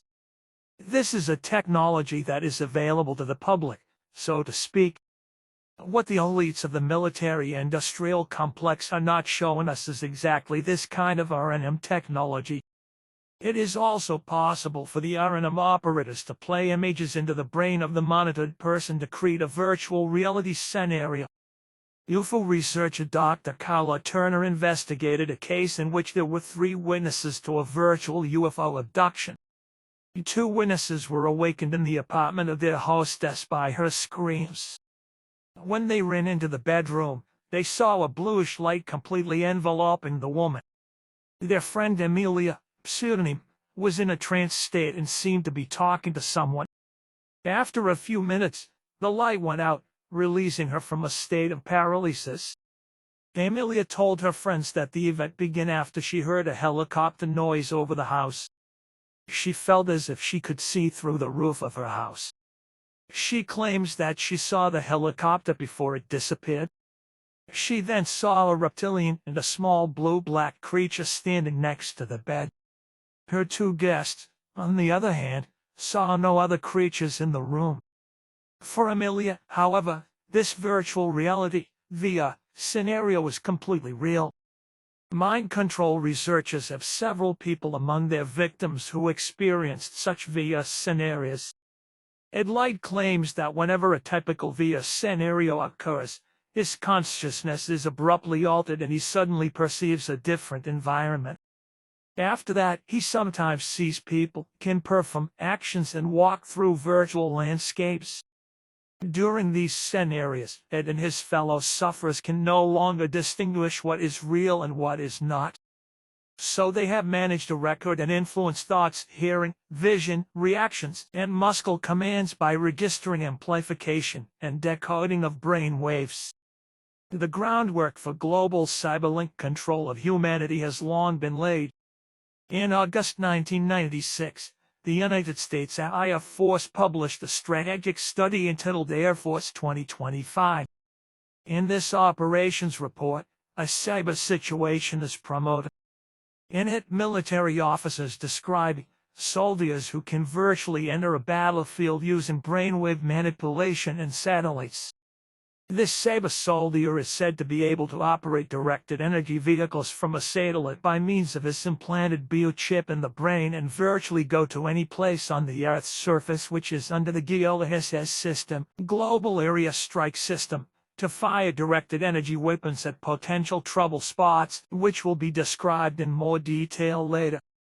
Biochips, holographic projections, and virtually generated environments have long been developed and tested on ignorant people. 219th Contact, Tuesday, June 16, 1987, 130. Moreover, these renegades and men in black, as we also call them, and these have nothing to do with the so-called men in black who are of earthly origin and, thus, who are secret service-driven earth people, strive to induce real visions and hallucinations through apparatus-driven, suggestive impulses in earth people who are susceptible to these Their repertoire ranges from fake sightings and observations as well as alleged abductions up to simulated contacts and sexual intercourse with extraterrestrials, from which alleged pregnancies occur that, if they already appear, are caused quite normally with an earthly partner or by artificial manipulation of a medical nature or one's own nature. Men in Black / secret paramilitaries. Researcher Jim Keith was able to date the first helicopter sightings in the United States to 1971. A farmer in Lake County, Colorado, saw a black remarked helicopter hovering over 40 dead sheep and disappearing after it arrived. After the strange death of the Apollo's male lady in 1967, these helicopters kept showing up in areas where mysterious mutilated animals were found. In August 1973, 41 helicopter sightings were reported to police in Missouri. Similar sightings can be found in police reports from other American states. The owners of these helicopters could never be located because they did not have license plates. The sightings of these helicopters in connection with unauthorized low-level flights, animal mutilations, and UFO observations increased steadily over the years. In 1974, 2 large black remarked helicopters were observed on the beach in Long Island near New York. A police officer was threatened by men in black uniforms with M16 rapid-fire weapons when he wanted to know what was going on there. In the mid-70s, these phantom helicopters usually appeared near animal mutilations. In the documentary by researcher Linda Moulton Howe, a clear link was established between these atrocities and UFO activity. Several researchers found that in an area where animal mutilations take place, luminous UFO apparitions are observed. Often these helicopters appear over pastures shortly after the UFO observations and animal mutilations. The characteristics of these animal mutilations that occur worldwide are as follows: bloodless environment. The animals are found in a clean environment. There are no traces of blood on the ground. The incision environment of the wounds is also bloodless. There is also no blood found in the body orifices caused by the mutilations. Often all the blood has been removed from the animal. Removal of the sexual organs. The sexual organs of the animals are almost always removed. These organs are usually partially removed or cut off. Dissection of the skin around the mouth. The skin and underlying tissues are usually completely removed down to the bones. The interfaces and borders on the removed skin and tissue are exact and show no fringing. In some animals, the decomposition process appears to have been delayed by several weeks. The edges of the interfaces are harder than the surrounding uninjured tissue. The color of the tissue appears to have darkened due to heat exposure. Organs removed. Most often the entire anus area of the animal is removed. Often an eye, an ear, a tongue is also missing. Often all the thoracic organs of the animals are removed, with no traces of blood found. The ribs and bones remain unharmed during these procedures, and the remaining organs are also unharmed. Microscopic examination revealed that the cuts to the animal tissue must have been made with a laser-like instrument. These findings invalidate the theories that predators are responsible for this phenomenon. Predators tear their prey to pieces, causing carnage. The cult members would never be able to perform these precise procedures on animals without leaving bloodstains and without using high-quality laser-like instruments. The explanation by natural processes is also doubtful, as lightning discharges would not be able to remove certain organs and body parts. Of course, not all animal mutilations can be attributed to these secret paramilitary units. Bungling animal mutilations probably originate from crazed satanist animals or other copycats after learning of the first cases in the media. In mid-October 1992, several farmers in the Fluff, Alabama area reported to police that they found mysteriously mutilated animals in their pastures. About 14 days later, police began investigating this mystery. By early April 1993, more than 30 mutilated animals had been found in the area. Senior investigator Ted Oliphant II reported that the animal mutilations were accompanied by sightings of dark helicopters and UFO activity. Several witnesses reported to police that these helicopters were flying very low over their homes and pastures. The police made inquiries at all nearby airports to determine if helicopters were in the air at the time. None of the surrounding airports knew about the alleged helicopter flights. Albertville Chief Detective Tommy Cole saw a helicopter hovering near the ground behind his home. When he looked, he could see 4 men in dark business suits inside the helicopter. After the strange helicopter crew noticed him, the vehicle continued flying. The next day, Cole found a mutilated cow in his pasture. In early 1993, the situation in the small towns became even worse. Several residents began seeing strange glowing flying objects. Some of these flying objects moving in an unconventional way could even be filmed or photographed with video cameras as they performed jumps in the sky or changed their shape. Professional photographer Gary Koch managed to photograph one of these for several times while it was changing its shape. On February 18, 1993, he managed to capture another such flying object on photographs. This object also changed its shape and was observed by other witnesses. On April 7, 1993, a press conference was held by the police department in Fluff, Alabama, regarding these incidents. After a brief introduction discussing the characteristics of animal mutilations, it was pointed out that over 10,000 farm animals have been found mutilated in North America since 1967. In none of the cases has an offender ever been caught in the act. It was specifically pointed out that these bizarre cases rule out predators, college students or Satanists as perpetrators. 2 cases were then described in detail and tissue sample analyses were presented that showed evidence of intense heat exposure. The tissue sections were exposed to a temperature of several 100 degrees at the interfaces. In one cow, police officers found a strange wax-like substance in the mutilated area. This substance was analyzed by scientists for its composition.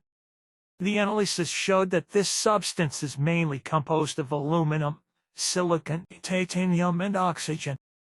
Tissue analysis of a cow found mutilated in Montana in 1994 revealed that the heat-generating device was not a laser known to the public for removing flesh from the animal's jawbone. Conventional lasers form visible carbon traces at the interfaces under the microscope. However, analysis of the tissue revealed none of these traces, even though a heat of several 100 degrees was involved. In some animals, the tissue or organs appear to have been removed without heat exposure. In these cases, the analysis showed that the cuts were made between the cellular tissues and that there was no bleeding. In 1994, animal mutilations increased in western Montana, as in other areas. These cases are related to UFO observations and the appearance of the dark unmarked helicopters. A close look at this mysterious helicopter activity reveals a clear link between animal mutilations in North America and the appearance of the dark unmarked helicopters. Many farmers therefore blame the American government for these mutilations. Secret paramilitary units have technology that can be used to perform the cuts and tissue analysis in question on animals. Dr. Richard Sauer hypothesized that United States Special Forces operate with these helicopters and perform the animal mutilations. It would certainly be possible for such a special unit to anesthetize a bovine, transport it in a helicopter, and remove the animal's organs at another location, then drop the animal at another location. These organ and tissue removals are performed with a laser-like device so that the escaping body fluid can evaporate. Another clue that something strange is going on in animal mutilations came from researcher Linda Moulton Howe. Linda Moulton Howe received research funds from the Bigelow Foundations in Las Vegas, Nevada, in 1944 to solve further mysteries of this phenomenon. She examined 8 animals mutilated in various states with the help of scientists. The scientists found further evidence of cooked hemoglobin along the interfaces. At the site where the animals were found, biophysicist Dr. Levengood proved that the underlying plants were briefly exposed to very intense energy. The fundamental biophysical and biochemical changes in the plants cannot be caused by wind or helicopter rotors. Dr. Levengood examined grass samples from animal mutilation sites in Garnett, Kansas, Chacan and Mora, New Mexico, and La Veta, Colorado. The researchers also encountered witnesses who observed flashes or cones of light near the sites. Often these phantom helicopters were described as very quiet. The futuristic-looking helicopters can automatically reduce the diameters of the rotor blades, creating a significant noise eminence during flight. The Stealth Black Hawk is such a helicopter, which can fly completely silently and is kept under secrecy. However, a similar helicopter was developed from 1983 to 2004 by a consortium of the United States helicopter manufacturer Boeing and Sikorsky to prototype maturity, called the Boeing Sikorsky RA-66. 441st Contact Saturday, 3rd February 2007, 12:02 am. Yes, that was said. And the time is also ripe for that. With the named group, it concerns a worldwide branching from governments, the military, industrial groups, secret services, paramilitary, and powerful ones of finance. As you correctly said, those in the know and contributors are only certain elements of the same, who profit greatly, financially and power politically, from their secret machinations, for which reason the entire powers of the government, military, and industrial as well as finance are not involved in the situation and are also not informed in regard to this. The group is not organized, as such, rather is only a loose collection, whereby their interests, however, have a common form, which, already since the 1920s, was designed to operate a continuous, ingenious, larger-scale disinformation campaign regarding the question of extraterrestrial life.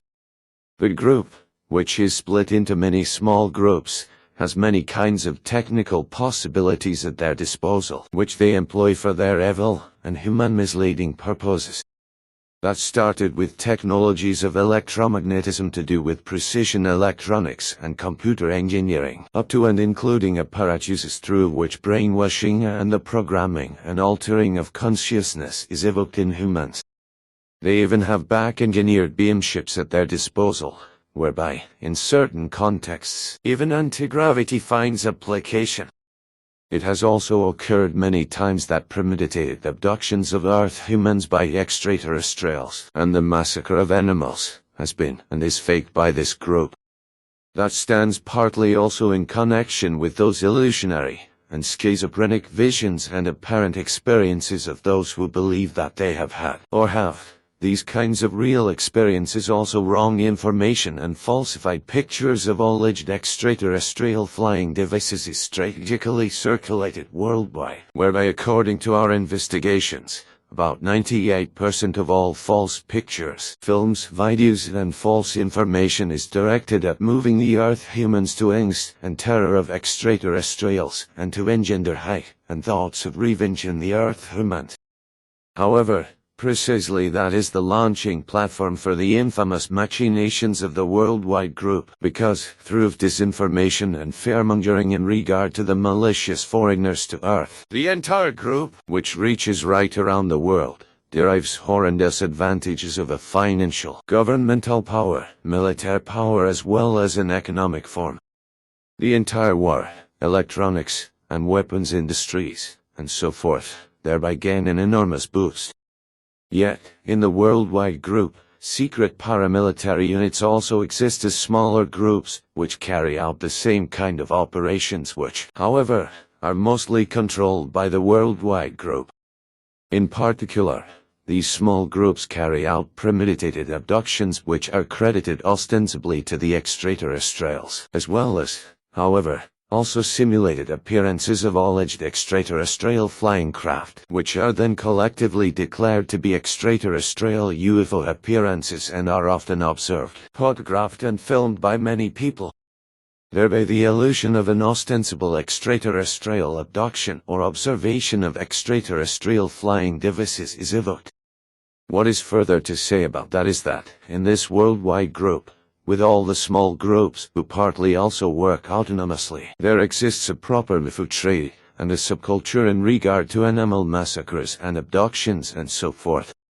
58 For the entire machinations of the group, the meanest machinations are quite good enough, which, as said, were already operating since the 1920s, and to that also belong highly developed electronic weapons systems, futuristic flying discs, Earth humans who are hypnotically and surgically converted, as well as converted in their consciousness, to robots, whereby some have an appearance like the being which is called the Little Grey.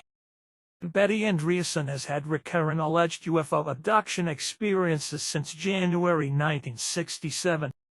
Her case was extensively reviewed with the help of professional hypnotists and medical doctors. Betty was then extensively examined for psychological illnesses for 12 months, underwent 2 lie detector tests, and attended 14 regression hypnosis sessions. She described several detailed UFO abduction experiences under hypnosis. Betty reported under hypnosis how she was abducted into a UFO by 5 gray small-bodied bald humanoids, one of whom was slightly taller. Under hypnosis, Betty described that these beings performed the most diverse examinations on her. After 4 hours of lost time, she was returned to her home. The detailed study of her case fills a 528-page report. During these examinations of the abduction experiences, no harassment by the helicopters was yet perceived. As Betty Andreasson experiences continued, the investigation into her case was reopened. In the early 80s, Betty lived in a sparsely populated area in Ashburn, Massachusetts. One day, as Betty was working in her garden, a large black helicopter suddenly appeared and hovered overhead for a short time. For the time being, the investigation team paid no attention to this unique action. As the future would show, however, it did not remain on off. Shortly after the incident, Betty and her husband, Bob Luca, moved to Connecticut. After the two moved into their new house, lovely and black remarked helicopters began to appear in the neighborhood and over their home. Along the way, the two began to notice strange events in their home. Malfunctions began to occur on their electrical appliances, and they began to hear strange voices in their heads. The helicopters violated legal flight regulations by flying lower than 150 meters above inhabited areas. Investigations revealed that no military training flight path passed over the area in question. Neighbors confirmed to the investigation team that before the Lucas moved in, it was completely quiet and no helicopters ever appeared over these properties. After Bob took several photos of a phantom helicopter, he notified the FAA, the Aircraft Owners and Pilots Association, as well as several military bases. All agencies denied that they had helicopters in the air in the area at the given times. And if a spokesman said that these incidents reminded him of a CIA operation. The CIA, like the other agencies, denied that they had helicopters in the air at that time. Betty and Bob became frightened and moved again. Again, the helicopters appeared over the new apartment. Another time, Bob Luca was followed by a helicopter from a parking lot in Rhode Island for a distance of 5 miles. When Bob got out to take some photos, the helicopter turned away and disappeared. Another time, Bob also managed to get a photo of a black helicopter circled around Betty. Based on this photo, it was possible to determine that the helicopter looked similar to a modified Huey Honor. However, instead of the windows, fishy-shaped modifications can be seen. The Bell company that builds these helicopters thinks that it could be a military modification. Bob Luca made inquiries to locate the home base of these helicopters. He saw several black helicopters behind a cordoned off portion of Bradley International Airport near Winslow Locks in Connecticut. At one point, Bob even saw one of the helicopters land. When he called the airport authorities to inquire about the origin of the helicopters, he was told that no remarked black helicopters had ever landed or were parked at that airfield. Betty and Bob then drove to the airfield and photographed some helicopters behind a restricted military area. To date, no authority has been found to identify the helicopters plaguing Betty and Bob. 441st contact Saturday, 3rd February 2007, 12:02 am. Therefore, in these Earth humans, in regard to the extraterrestrial, an enemy will be psychologically, deliberately created, which does not exist, and which will, in a manner, be made into a malicious being such that the Earth humans, in their angst, will be driven to freeing up horrendous sums in order to therewith manufacture weapons against the alleged malicious invaders. Also, with these acts, various groups play off against each other, which, however, is part of a well-thought-out plan which is carried out and implemented by secret services, psychoterrorists, espionage groups and treacherous disinformation agents, and which is underpinned by false information regarding UFOs and alleged extraterrestrials. 62. In order then to affirm the improvised encounters with those foreign to Earth, psychologists and other experts are pulled in into whom the wildest stories are hammered for so long until they believe the entire swindle and nonsense, and employ verifiable and genuine analyses which are recorded and published in books and documentation as well as in people. The UFO researcher Raymond Fowler was one of the first to claim that these mysterious helicopters were supposedly monitoring people abducted by UFO occupants. Either the UFO researcher Raymond Fowler was such a deceitful disinformer, or he was just nabbed. Raymond Fowler allegedly became involved in this so-called UFO case during the investigation of the Betty Andreasson abduction case into this so-called mystery. A similar alleged UFO abduction case came to the attention of the Jordan family on June 30, 1983. Renowned abduction researcher Bud Hopkins investigated the events that haunted Debbie Jordan and Kathy Mitchell for 3 generations in great detail with the help of hypnotists and other professionals. Kathy Mitchell remembers clearly the patch of banished earth in the backyard of her Indianapolis home.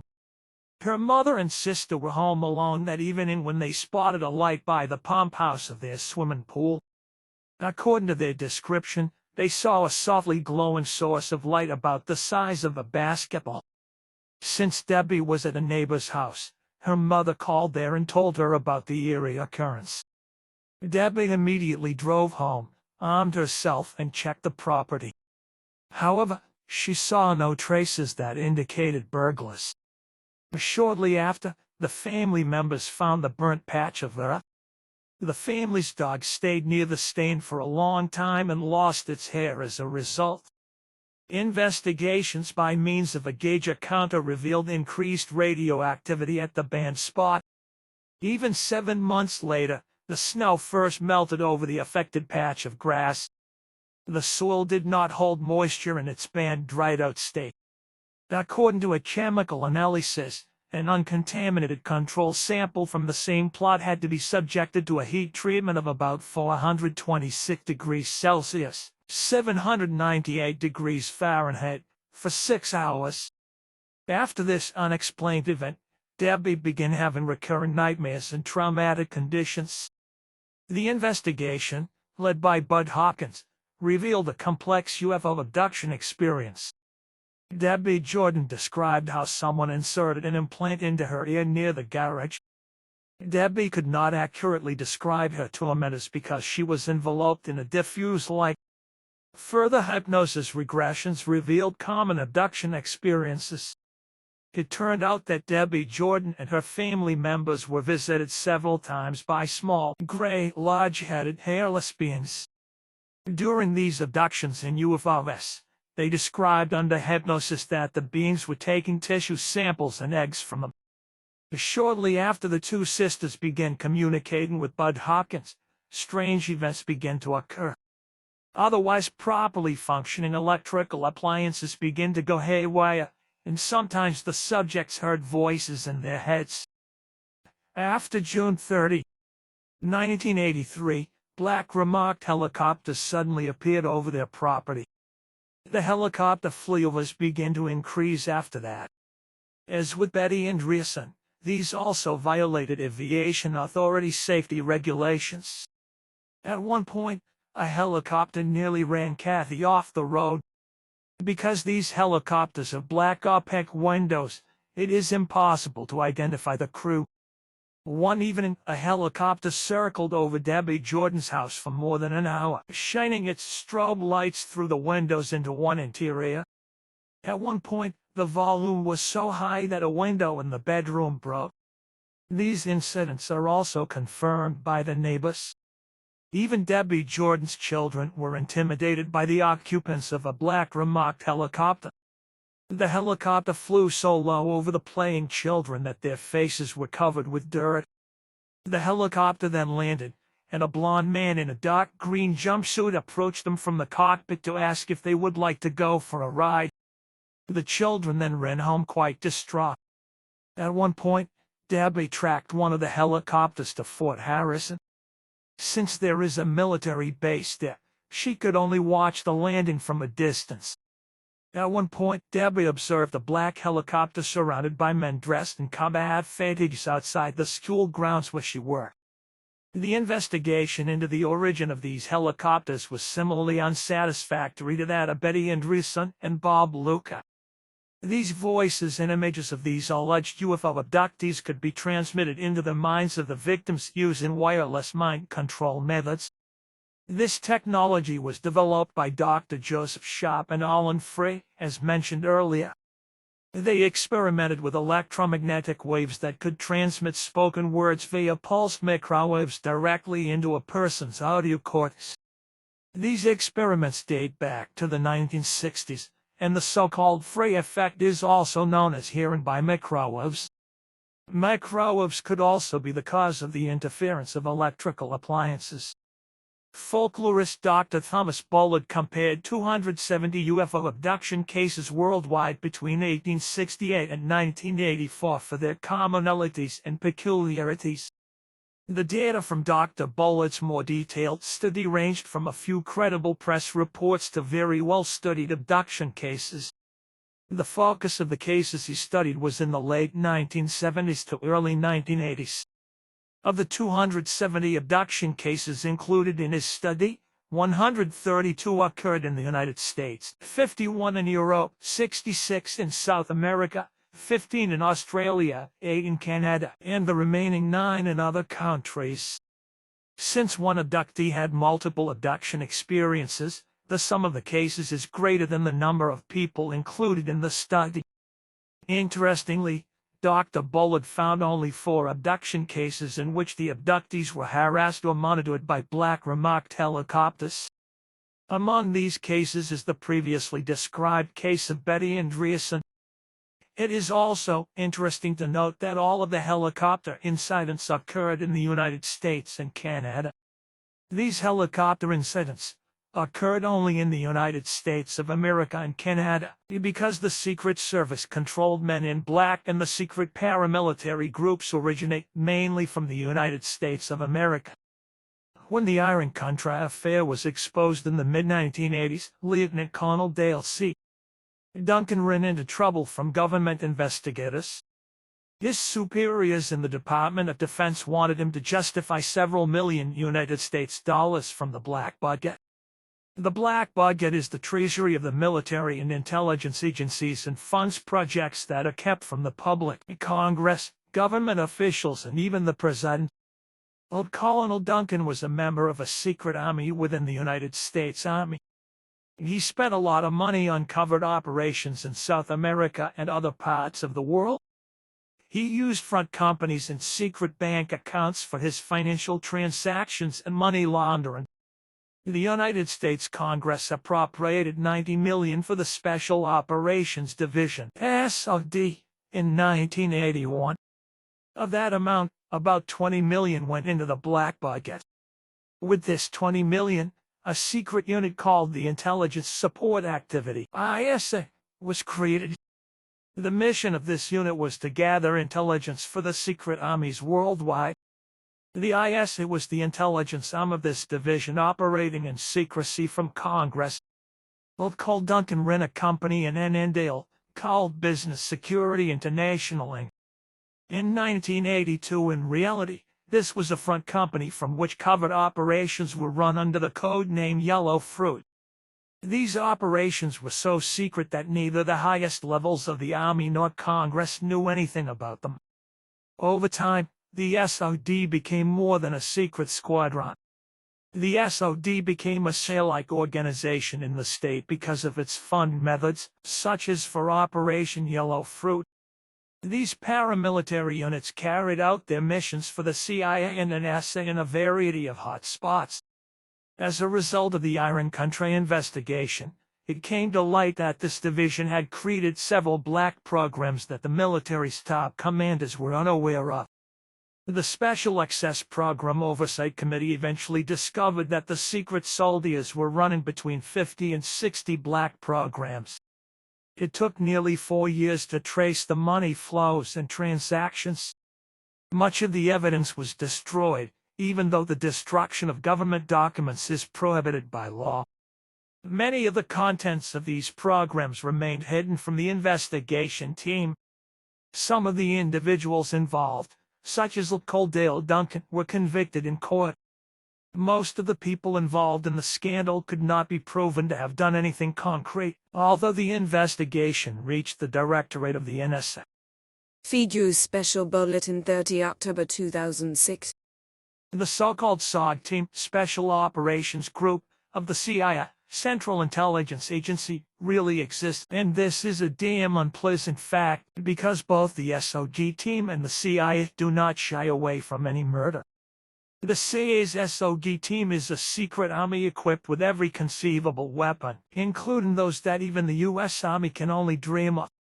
The SOG Team consists of elite soldiers recruited from the regular Army, Air Force, as well as the Navy and Marines, and so on, and trained to become robotic assassins and destroyers. 625th Contact Saturday, 15th August 2015, 5:44 p.m.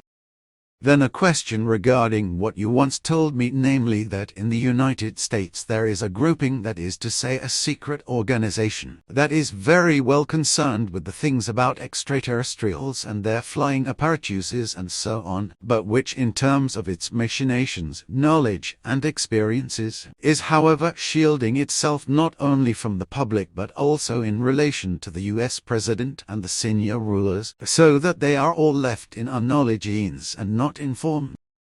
Is that still the case today?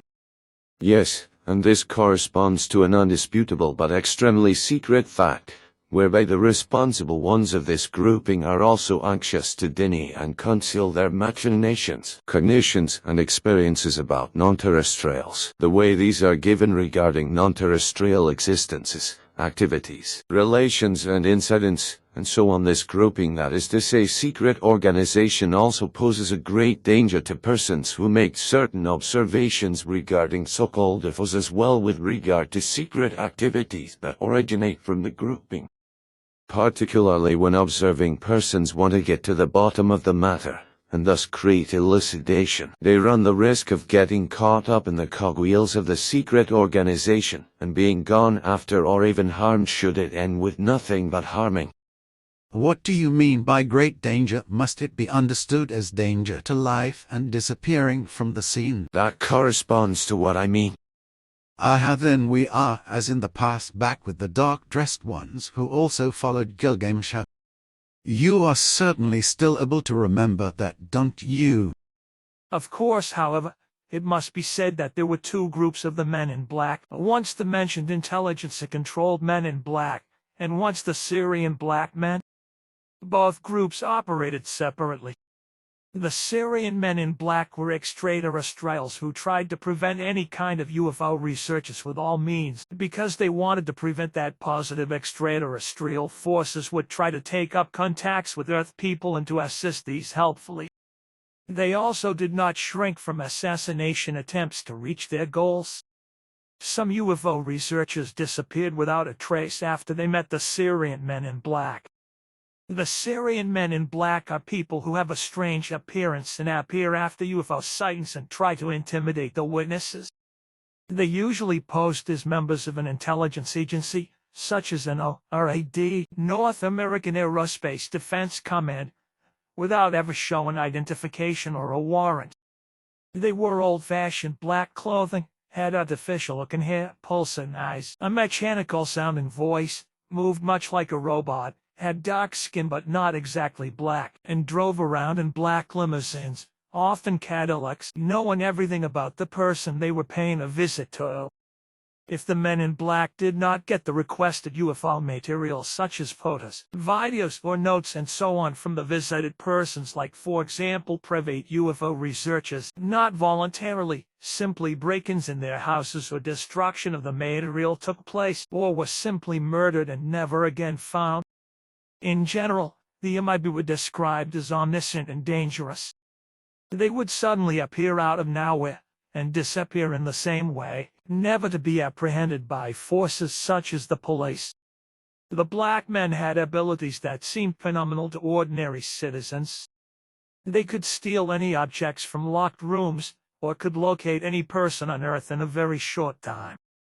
They influenced certain Earth people in a negative way through telepathic impulses, and used unstable Earth people through post-hypnotic coercion to carry out assassinations for them.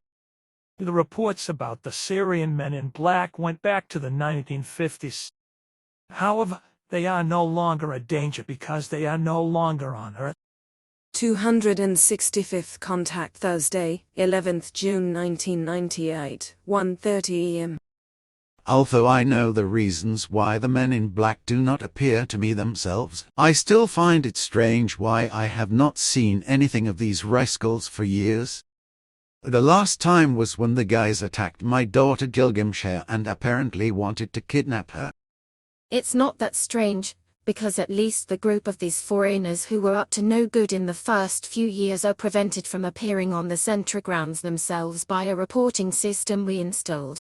However, if they were to try this, which was the case several times before, we would immediately take action against them, which they find extremely unpopular. So they disappear without a trace, without us being able to decipher their flight coordinates for their leap in time, because they are so cleverly coded and torn that we are not able to decipher them even with our best technical means, which is also the reason why we have not yet been able to put their evil handicraft to them, as you like to say.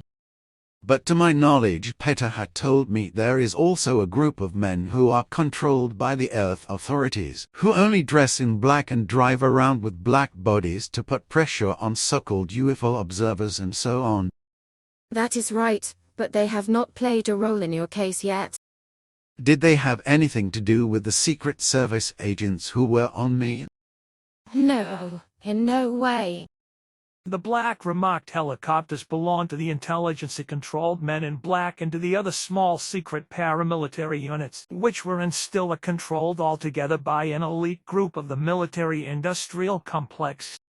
In the early 1970s they began to carry out animal mutilations and pseudo-UFO abductions. They were also active in England, but mostly operated in North America. The military-industrial complex is deliberately creating UFO hysteria using psychological warfare techniques, PSEWA, to stimulate the weapons industry and reap horrendous financial, governmental, military and economic benefits. The US Air Force in the 50s even had the plan to fake an alien invasion, which was called the Pentacle Memorandum. The military-industrial complex is creating the perfect enemy with this UFO hysteria. They want us to believe that evil alien aggressors are abducting the inhabitants of the world and mutilating animals, and therefore they must develop newer and better weapons to defend us from these evil alien invaders. Just the opposite is the case.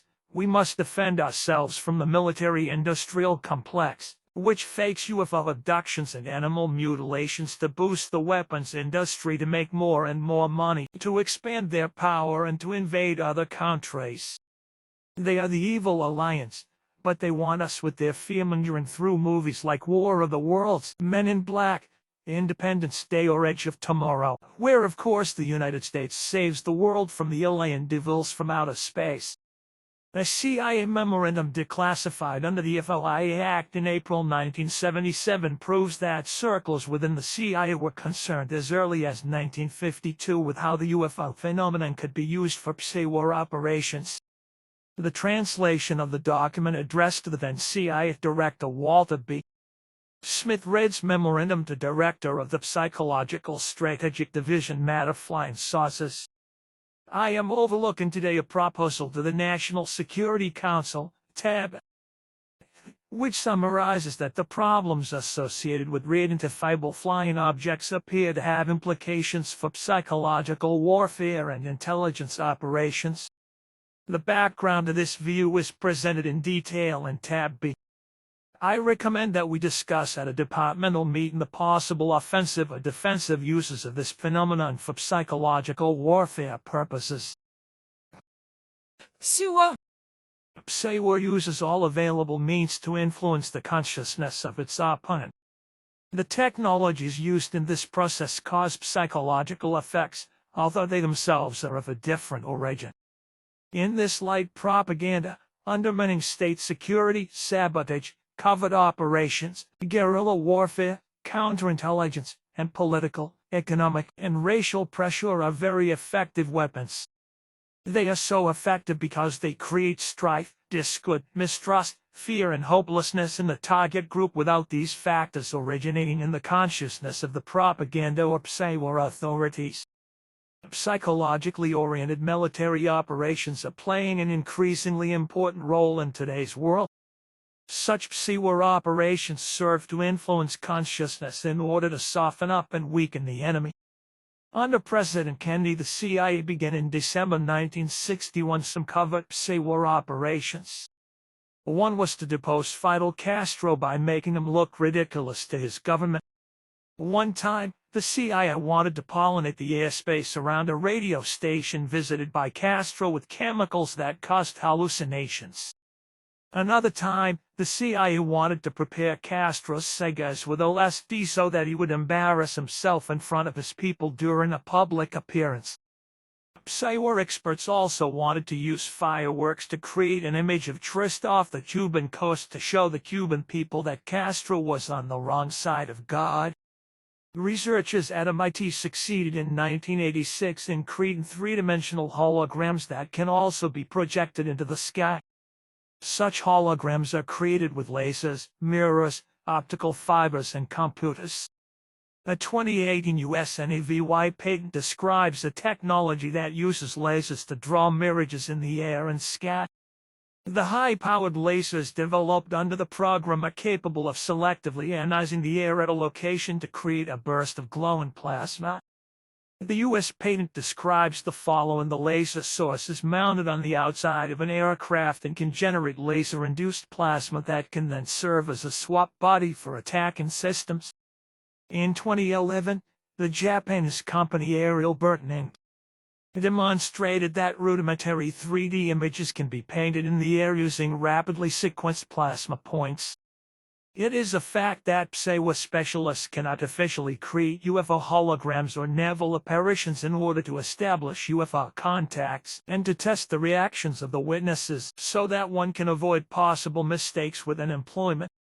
Non-lethal weapons developed for such psy-war missions include EMP weapons such as high-pulse microwave and non-nuclear EMP weapons, directed energy weapons such as particle beam weapons, thermal weapons such as counter-sniper, counter-mortar, barriers, acoustic weapons such as high-frequency sound, infra and ultrasonic, electrical weapons such as stun guns, tasers, optical weapons such as low-energy lasers, strobe lights, holograms, light bombs, and informational weapons such as computer software, voice cloning and morphing, deepfakes.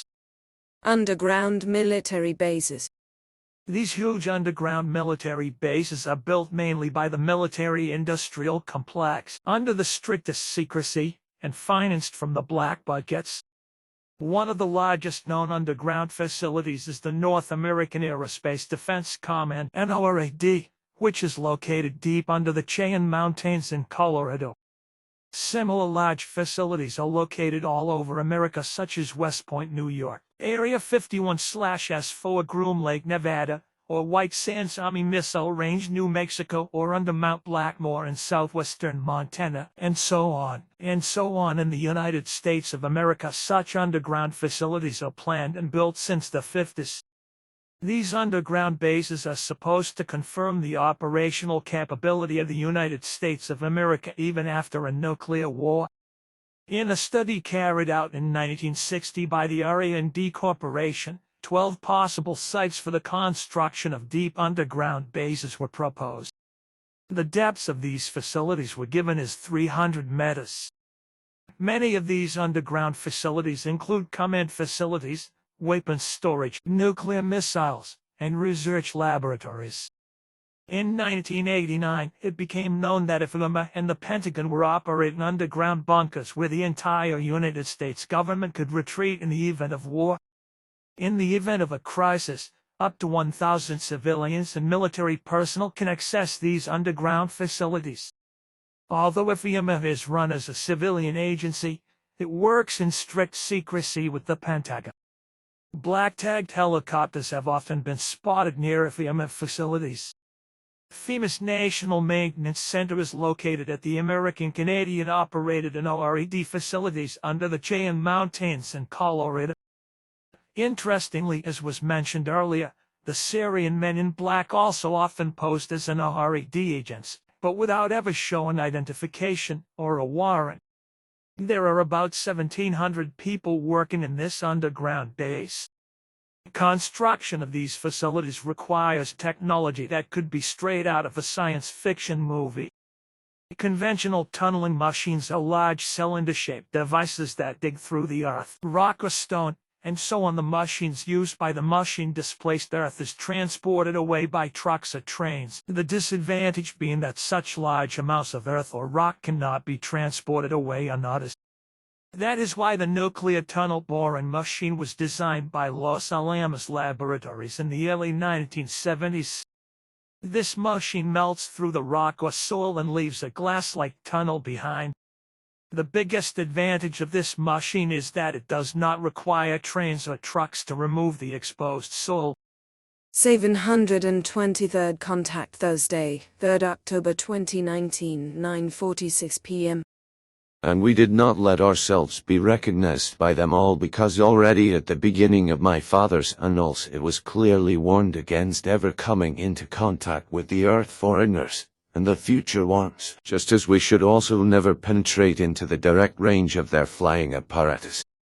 Likewise, he warned in his annals not to come into contact with the earthlings and with their equally futuristic flying apparatus, just as we are also to keep away from all their underground bases and underwater stations.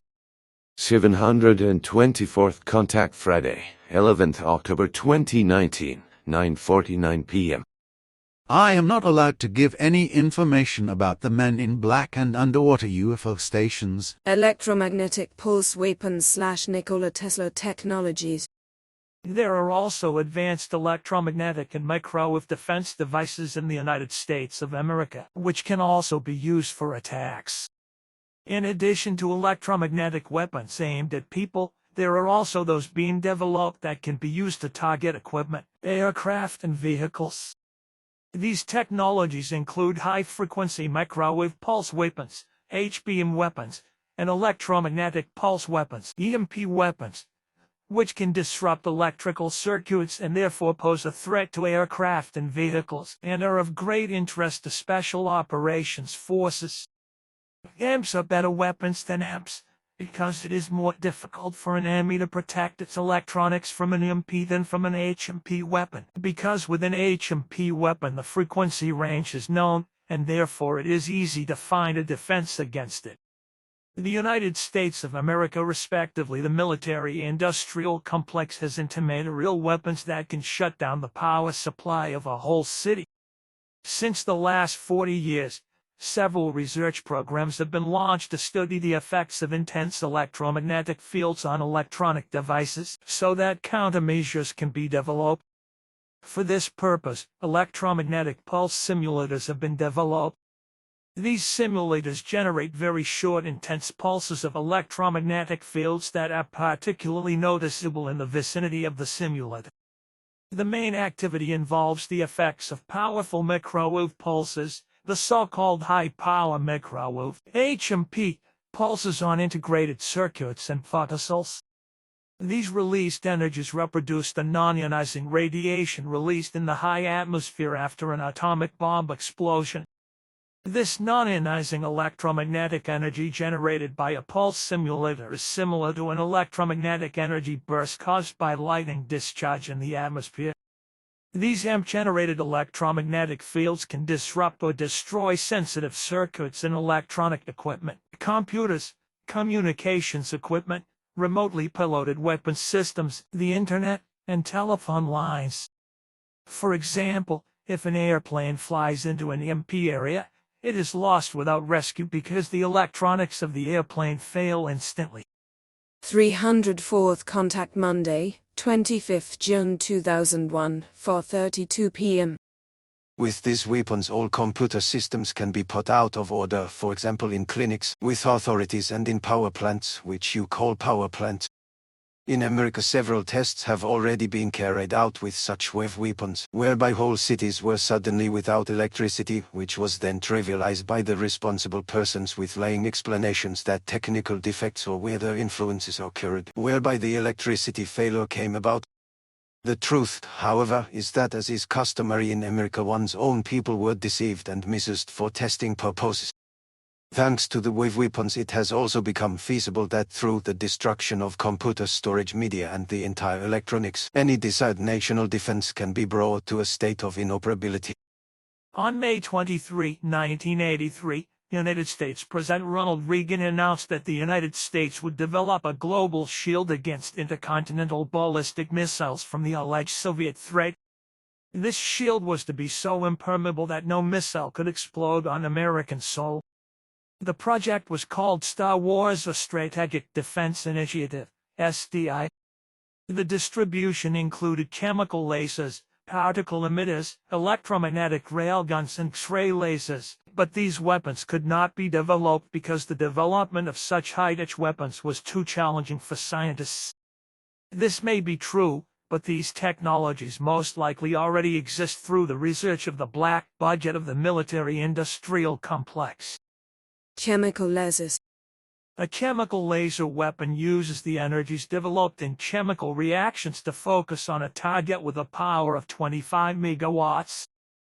Particle beam. Particle beam weapons rely on the fact that subatomic particles destroy the electrical circuits in the guidance systems of missiles or other missiles through their high energies. These effects are known from the experience of particle accelerators. In the Earth's atmosphere, such high-energy particles exist in the terrestrial magnetic field. Another possibility for the development of particle beam weapons would be to send a particle beam behind a laser that tunnels through the atmosphere and destroys the target object. Electromagnetic railguns. Electromagnetic railguns do not use light or energetic particles, but kinetic energy of meteoric projectiles to fire at a target at a speed of approximately 72 kilometers/. X-ray laser. Such a laser is, in other words, a hovering atomic bomb. Each satellite registers the approaching object and then triggers a thermonuclear reaction in which the released rays are focused on the approaching object and destroy it. Man has developed space-based surveillance equipment and globally deployable space weapons with the designation GLSS, which was mentioned earlier, unmanned UFO-like missiles, which are equipped with non-lethal weapons, UFO-like spy missiles, attacking microrobots, and manned missiles that take off like aircraft, but can reach a low Earth orbit. The microrobots are to be so small that they attack disguised as dust particles individually or as a swarm. In these studies, the Higher Force 2025 study, it is emphasized again and again that humans must become one with the machines. In order to develop the so-called man-machine interface, brain research must be pushed to its limits. In the early 90s, the development of smart dust, intelligent dust, was discussed publicly for the first time. It involves a swarm of nanorobots coordinated via a cloud. Scientists are working on this project on behalf of DARP, the research division of the United States Department of Defense, to advance its military application. Specifically, the idea is to implant these nanorobots in people's brains to take control of neural activity and control them remotely via a 5G cloud. The GLSS project includes space-based weapons that can be used offensively. These weapons include high-energy lasers, kinetic particle beam weapons, microwave platforms, laser systems powered by solar energy that illuminate entire regions at night, and space-based lasers that can locally manipulate weather patterns by heating atmospheric layers. In addition, these directed energy weapons can disrupt electrical circuits, destroy the electronics of trains and computers, or disable the power supply to a building or an entire city. Bernard Eastlund is a physicist with degrees from MIT and Columbia University. He worked for the Atomic Energy Commission for 8 years on fusion programs. In the early 1980s, Dr. Eastlund had some ideas based on Nikola Tesla technologies that could be used for SDI purposes. It is an open secret that scientists working on Nikola Tesla's inventions have had problems with certain authorities. This is again an indication that other scientists are engaged in classified military projects with Tesla's research, and their colleagues were not allowed to extend their research to this area. Parts of his research were supported by DARP under the project titled Alaska North Slope Electric Missile Shield. As a result of his research, Dr. Eastlund patented 12 geophysical methods for exploiting the Earth's ionosphere for military defense and geophysical warfare. Currently, these 12 patents are being tested in the High-Frequency Active Aurora Research Program, HNRP, in northern Alaska. This project involves the focused radiation of several billion watts of energy into the ionosphere.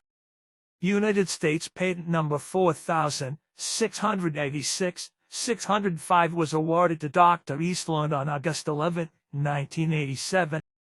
It is entitled Methods and Processes for Altering a Region in the Earth's Atmosphere, Ionosphere and Magnetosphere. This patent describes an ionospheric heater that focuses high energies at a point in the ionosphere.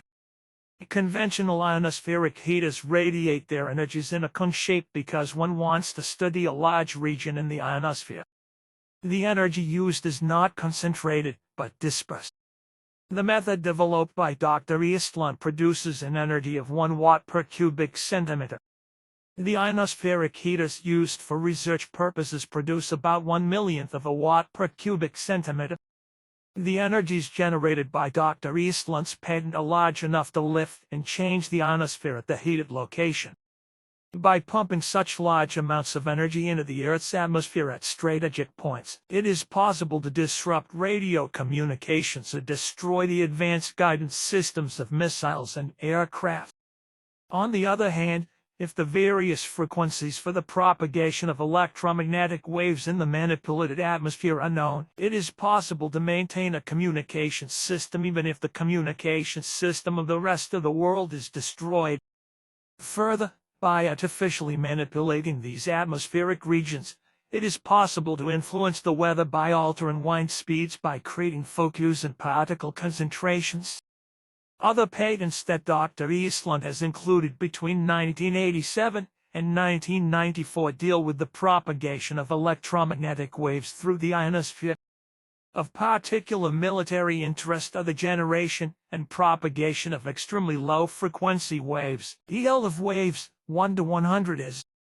Since these penetrate deep below the Earth's surface or into the sea, they can be used for communication with submarines or underground military installations. In addition, these waves can also be used to detect underground military bases of enemies. ELF waves cover the frequency range that is also occupied by the brain waves of living beings. Waves propagating in this frequency range cause nausea, fatigue, concentration disorders, and other biological disturbances in humans and animals. Another patent describes artificial ionospheric mirrors generated by curved plasma layers and electromagnetic waves for radar and long-range communications. Such techniques could also be used to direct ELF waves at hostile areas to manipulate the biological functions of the inhabitants. A patent describing a high-resolution directional gamma ray detector could detect flying objects entering the Earth's atmosphere if they have nuclear propulsion or nuclear warheads on board.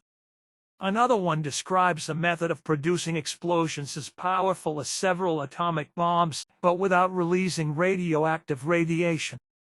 Eastland's patent number 5038-664, entitled Method for Producing a Shell of Relativistic Particles at an Altitude Above the Earth's Surface, describes a particle beam method that can be used to completely seal off the Earth from any missile entering from space. On the other hand, no one can leave the Earth. This invention creates an area in the atmosphere filled with relativistic particles. This area envelopes the entire Earth as the relativistic particles drift between the poles, similar to the particles found in the Van Allen belts. Any flying body passing through this particle envelope will be annihilated as these relativistic particles destroy the electrical components of the object. The magnetosphere is populated by low and high energy particles that travel on helical lines around the magnetic field lines of the Earth's magnetic field and are alternately reflected from one hemisphere to the other. The area occupied by these particles is called the Van Allen belt. The creation of artificial Van Allen belts was experimented with as early as the early 1950s. Both superpowers exploded atomic bombs in the atmosphere at that time to study such artificially created particle zones. After the end of the atomic bomb tests, the experiments were moved into space. The experiments were carried out from military satellites. The particles were beamed from satellites into the Van Allen belt to increase the particle density in order to study the changes that occur. In the Eastland patent, the relativistic particles are not generated from space, but from a ground station. The patent describes how circularly polarized electromagnetic waves are transmitted along the magnetic field lines of the Earth's magnetic field. These waves heat the plasma in the ionosphere by electron cyclotron resonance and transport the electrons to an altitude of about 1,500 kilometers. The heating by means of the ionospheric heater is continued in another frequency range until a part of the electrons coming from the ionosphere, accelerated to high energies, is trapped in the Van Allen zone and drifts back and forth between the mirror points located at the poles of both hemispheres. When the electrons reach an energy between 2 and 5 megaelectron volts, they are called relativistic.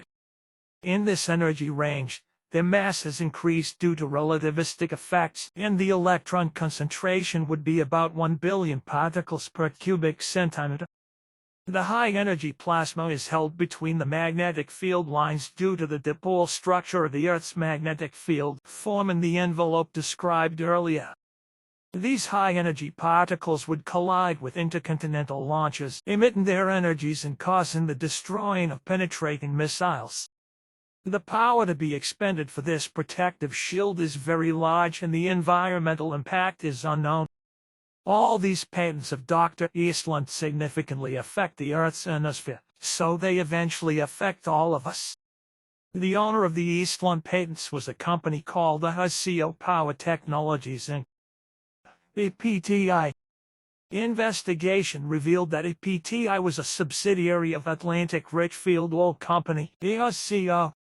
APTI had a president in Los Angeles and approximately 25 employees in Washington, D.C., with an annual budget of approximately $5 million. Further research revealed that ASEO had large oil deposits in northern Alaska.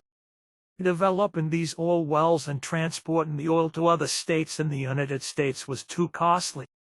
Therefore, it was particularly favorable for ASEO if they used their oil deposits locally in order to operate, for example, the HAP ionosphere heater. In the 90s, APTI was bought by the company Systems, which has many military contracts. Many of this company's contracts came from the NSA and CIA. The employees were under a need-to-know authority and had an official annual budget of about $2 billion. This company developed eavesdropping equipment and the satellite-based GPS system. In 1995, Raytheon purchased the systems for about $2.3 billion, giving it the HERP contract and the APTI/Eastland patents. Raytheon's budget that year was $20 billion and employed about 600,000 people. Thus, within a few years, HERP was owned by one of the largest defense contractors in the world. Raytheon merged in 1997 with Hose Aircraft, which was named after its founder Howard Hose, and merged into Raytheon Technologies in 2020. In 2020, Raytheon Technologies made revenues of US $97.7 billion. Raytheon was not only considered the company that invented the microwave oven, but is also a pioneer in the development of microwave weapons. The procedure around the Eastland patents in the HERP project give information how a powerful elite from the military-industrial complex proceeds so that one can accomplish such experiments. Nikola Tesla's patents were and are deliberately kept from the public in order to develop them in secret for military applications, such as his well-known technology for transmitting free electrical energy without wires, which is described in U.S. Patent No. 787,412. The above technologies and patents are crucial for warfare and the military-industrial complex. Looking at today's high-tech weapons of the military-industrial complex and the United States respectively, it is clear that most of these technologies are based on Nikola Tesla patents and have similarities to his death ray technology. 260th Contact Tuesday, February 3, 1998, 10:27. A long time ago Mars lost its atmosphere. The same fate could soon threaten the Earth, the result of irresponsible and deranged Americans who must also take the blame for the most destructive insanity of World War II, the atomic bomb.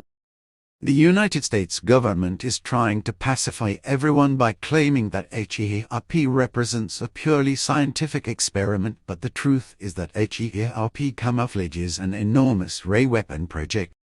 The antennas constitute a gigantic new potential advantage for the military elite, while at the same time they present an immense potential danger for the entire planet and all of its life forms. HERP is the abbreviation for High Frequency Active Auroral Research Project. The name of this American project camouflages the fact that it has the potential for being a greater catastrophe for mankind than the creation of the atomic bomb. The truth of the matter is that the HERP installation can be used to wage a science fiction-type battle. We are dealing here with a reckless experiment. Under the guise of the harmless-sounding name of HERP, the American government is planning to bombard the sky with energy rays from a vast installation of antennas. In the process, jet lenses are burnt into the ionosphere with the intent of bouncing bundled ELF waves back to Earth.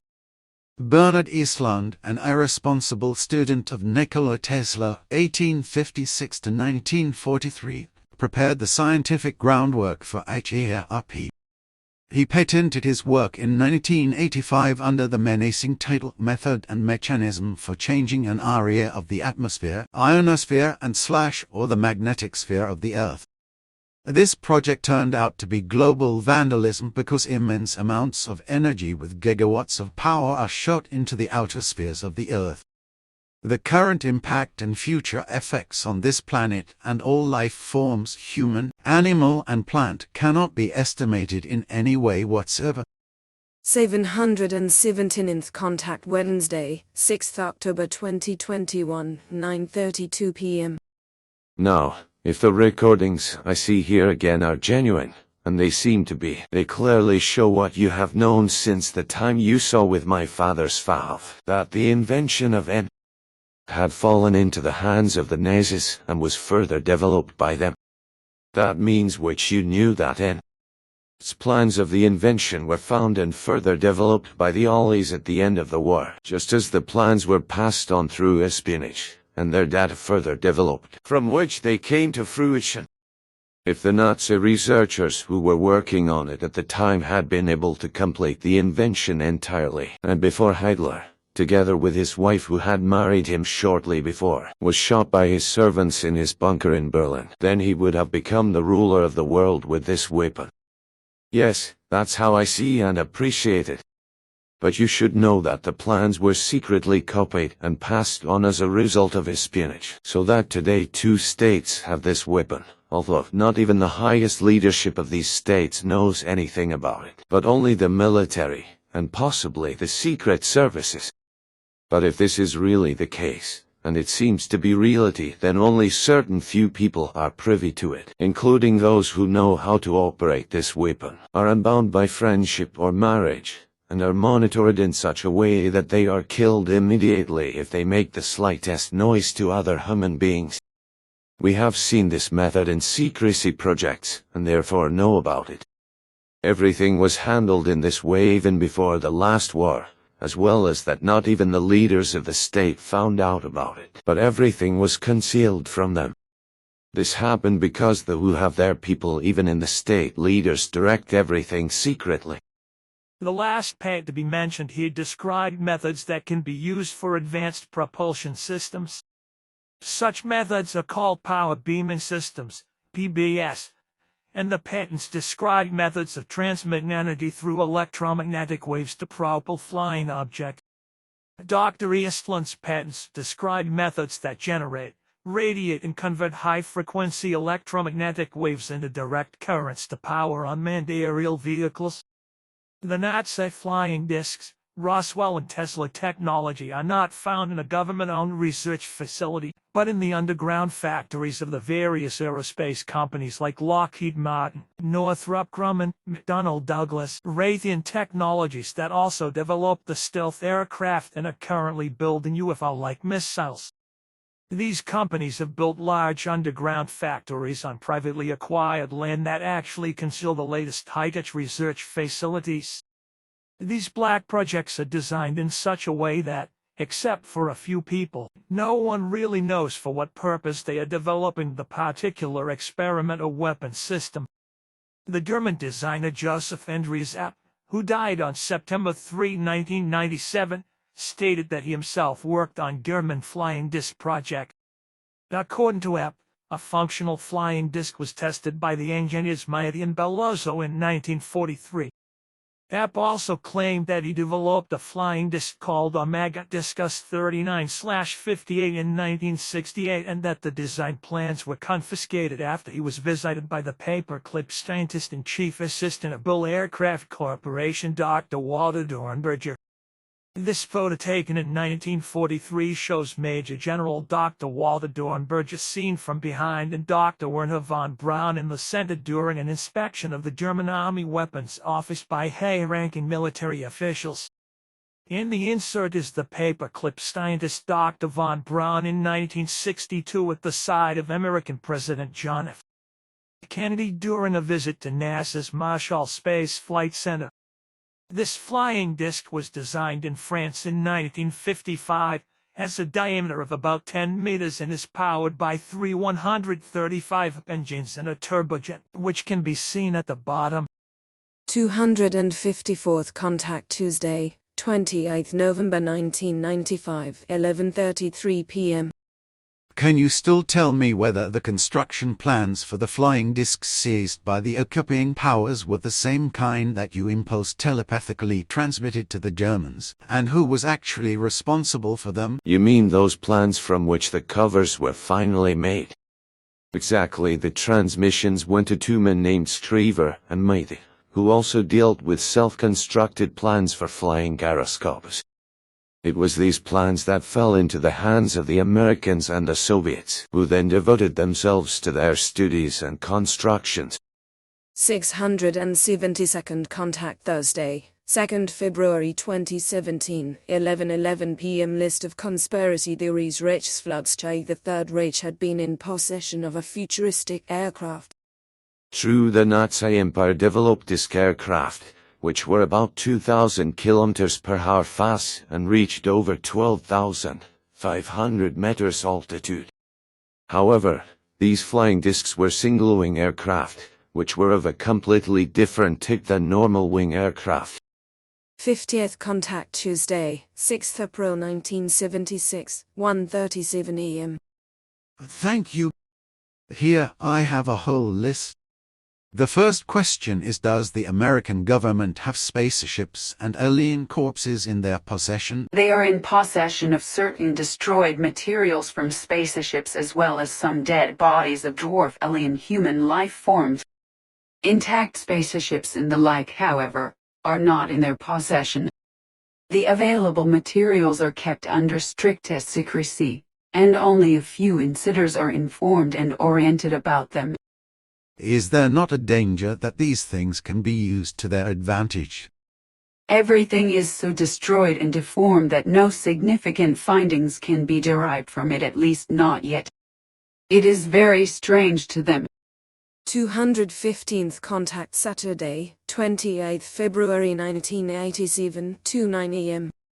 The Roswell case is a reality because the UFO crash actually took place there, but this is denied up to the present day and will continue to be denied in the distant future by the American military and secret services, as well as by all government agencies, namely with flimsy, changing, stupid, and ridiculous excuses that will only surely testify to the fact that everything actually happened. With the crashed object, it concerned a beam ship from the reticulum systems. The crew did not consist of natural human life forms, but of human androids of a bioorganic nature, which means that they were artificial human androids, which the US Army also got a hold of, some living and some dead, and these were secretly kept in secret stations. Genetic database to control humanity. The Icelandic geneticist Dr. Kari Stephenson founded his company Decode Genetics in 1996. He wanted to create a worldwide unique genetic super database, in which everything is contained, which is to be brought biomedically in experience about his nation. Among them were the genes, medical records and family trees, thus the racial ancestry of all 270 Icelanders. Critics of Decode Genetics were of the opinion that Iceland has thus become the first genetic surveillance state on Earth, and other countries will follow in the course of time. In February 1998, he sold all his patient data to the pharmaceutical Gin Hoffman La Roche, now called Roche Holding AG. In December 1998, the Icelandic Parliament decided that all health data of the population should be collected and stored by this company. The legal basis in Iceland is the Act on Biobanks. In 2003, the Supreme Court, Sturtur, ruled that this law was not constitutional because it subsequently violated the privacy of deceased persons, and that the encryption of the data was insufficient. In November 2009, the company announced it had filed for Chapter 11 bankruptcy in the United States and sold its core business to United States investors. In December 2012, Decode Genetics was acquired for US $415 million by United States biotechnology giant Amgen, which had 2020 sales of US $25.5 billion. Charles Delesse, a physicist, worked at the National Institute of Health and was the director of the Office of Health and Environment at the Department of Energy in Washington. This department had its origins in the Manhattan Project and had long sponsored research into the biological effects of radiation, particularly genetic mutations. At that time, a biological science division at the Los Alamos National Laboratory Nuclear Weapons Forge, New Mexico, maintained a large genetic database for information on DNA sequences. In May 1985, Dr. Robert Sincema gathered a dozen leading United States and European molecular biologists in Santa Cruz for a conference on the technical prospects of the Genome Project on the People. A year later, Dr. Delesse organized a similar meeting in Los Alamos on the same subject. It was at Los Alamos that the decoding of the human genome was declared the grail of molecular biology and genetic research. Dr. Delesse received $4.5 million from the Department of Energy, DO, in 1987 for the Geneva Project. DO, of course, was eager to maintain the viability of its weapons laboratories at Los Alamos, Sandia, Oak Ridge or Livermore by funding new research projects. In September 1987, DOE ordered the establishment of genome research centers at 3 national laboratories, Los Alamos, Livermore, and the Lawrence Berkeley Laboratory. This foray into the field of genetic research precisely garnered the support of Senator Pete Domenico, a major supporter of the United States weapons laboratories in his state, New Mexico, who was concerned about the fate of this facility after the end of the Cold War. Senator Domenico pushed the Genome Project through and introduced a bill to accelerate the enterprise as part of a general revival of the nation's weapons laboratories. The Human Genome Diversity, HGD, project collected thousands of human tissue samples from isolated peoples, ethnic groups, and indigenous peoples worldwide. The tissue samples collected were made available to academic research institutions, biotechnology corporations, and even biomedical laboratories at the Fort Detrick Bioweapons Facility near Washington, D.C. Fort Detrick is home to a unit of the Defense Intelligence Agency, DIA, which, among other things, studies and analyzes medical data from foreign countries. These links to bioweapons research were discovered in 1996 by the Rural Advancement Foundation International, RAFI, a group critical of biotechnology. People whose tissues are searched for rare genetic material or genetic mutations are often not informed of the purposes for which their genetic samples are used. It is very difficult to obtain information about cell lines from the National Institute of Health, NIH, because they are considered trade secrets. RAFI also found that the United States Navy has taken tissue samples from individuals on the Indonesian side of Papua New Guinea, the Philippines, and Peru. In April 1996, Nobel laureate Dr. Carleton Gajdusek was imprisoned in the United States for child abuse. He brought more than 50 children from Papua New Guinea and Micronesia to the United States over the years. Dr. Gajdusek had an NIH office at the Fort Detrick Bioweapons Research Center. It is no secret that each race reacts differently to a biological weapon, because as mentioned above, these gene collections are intended to control.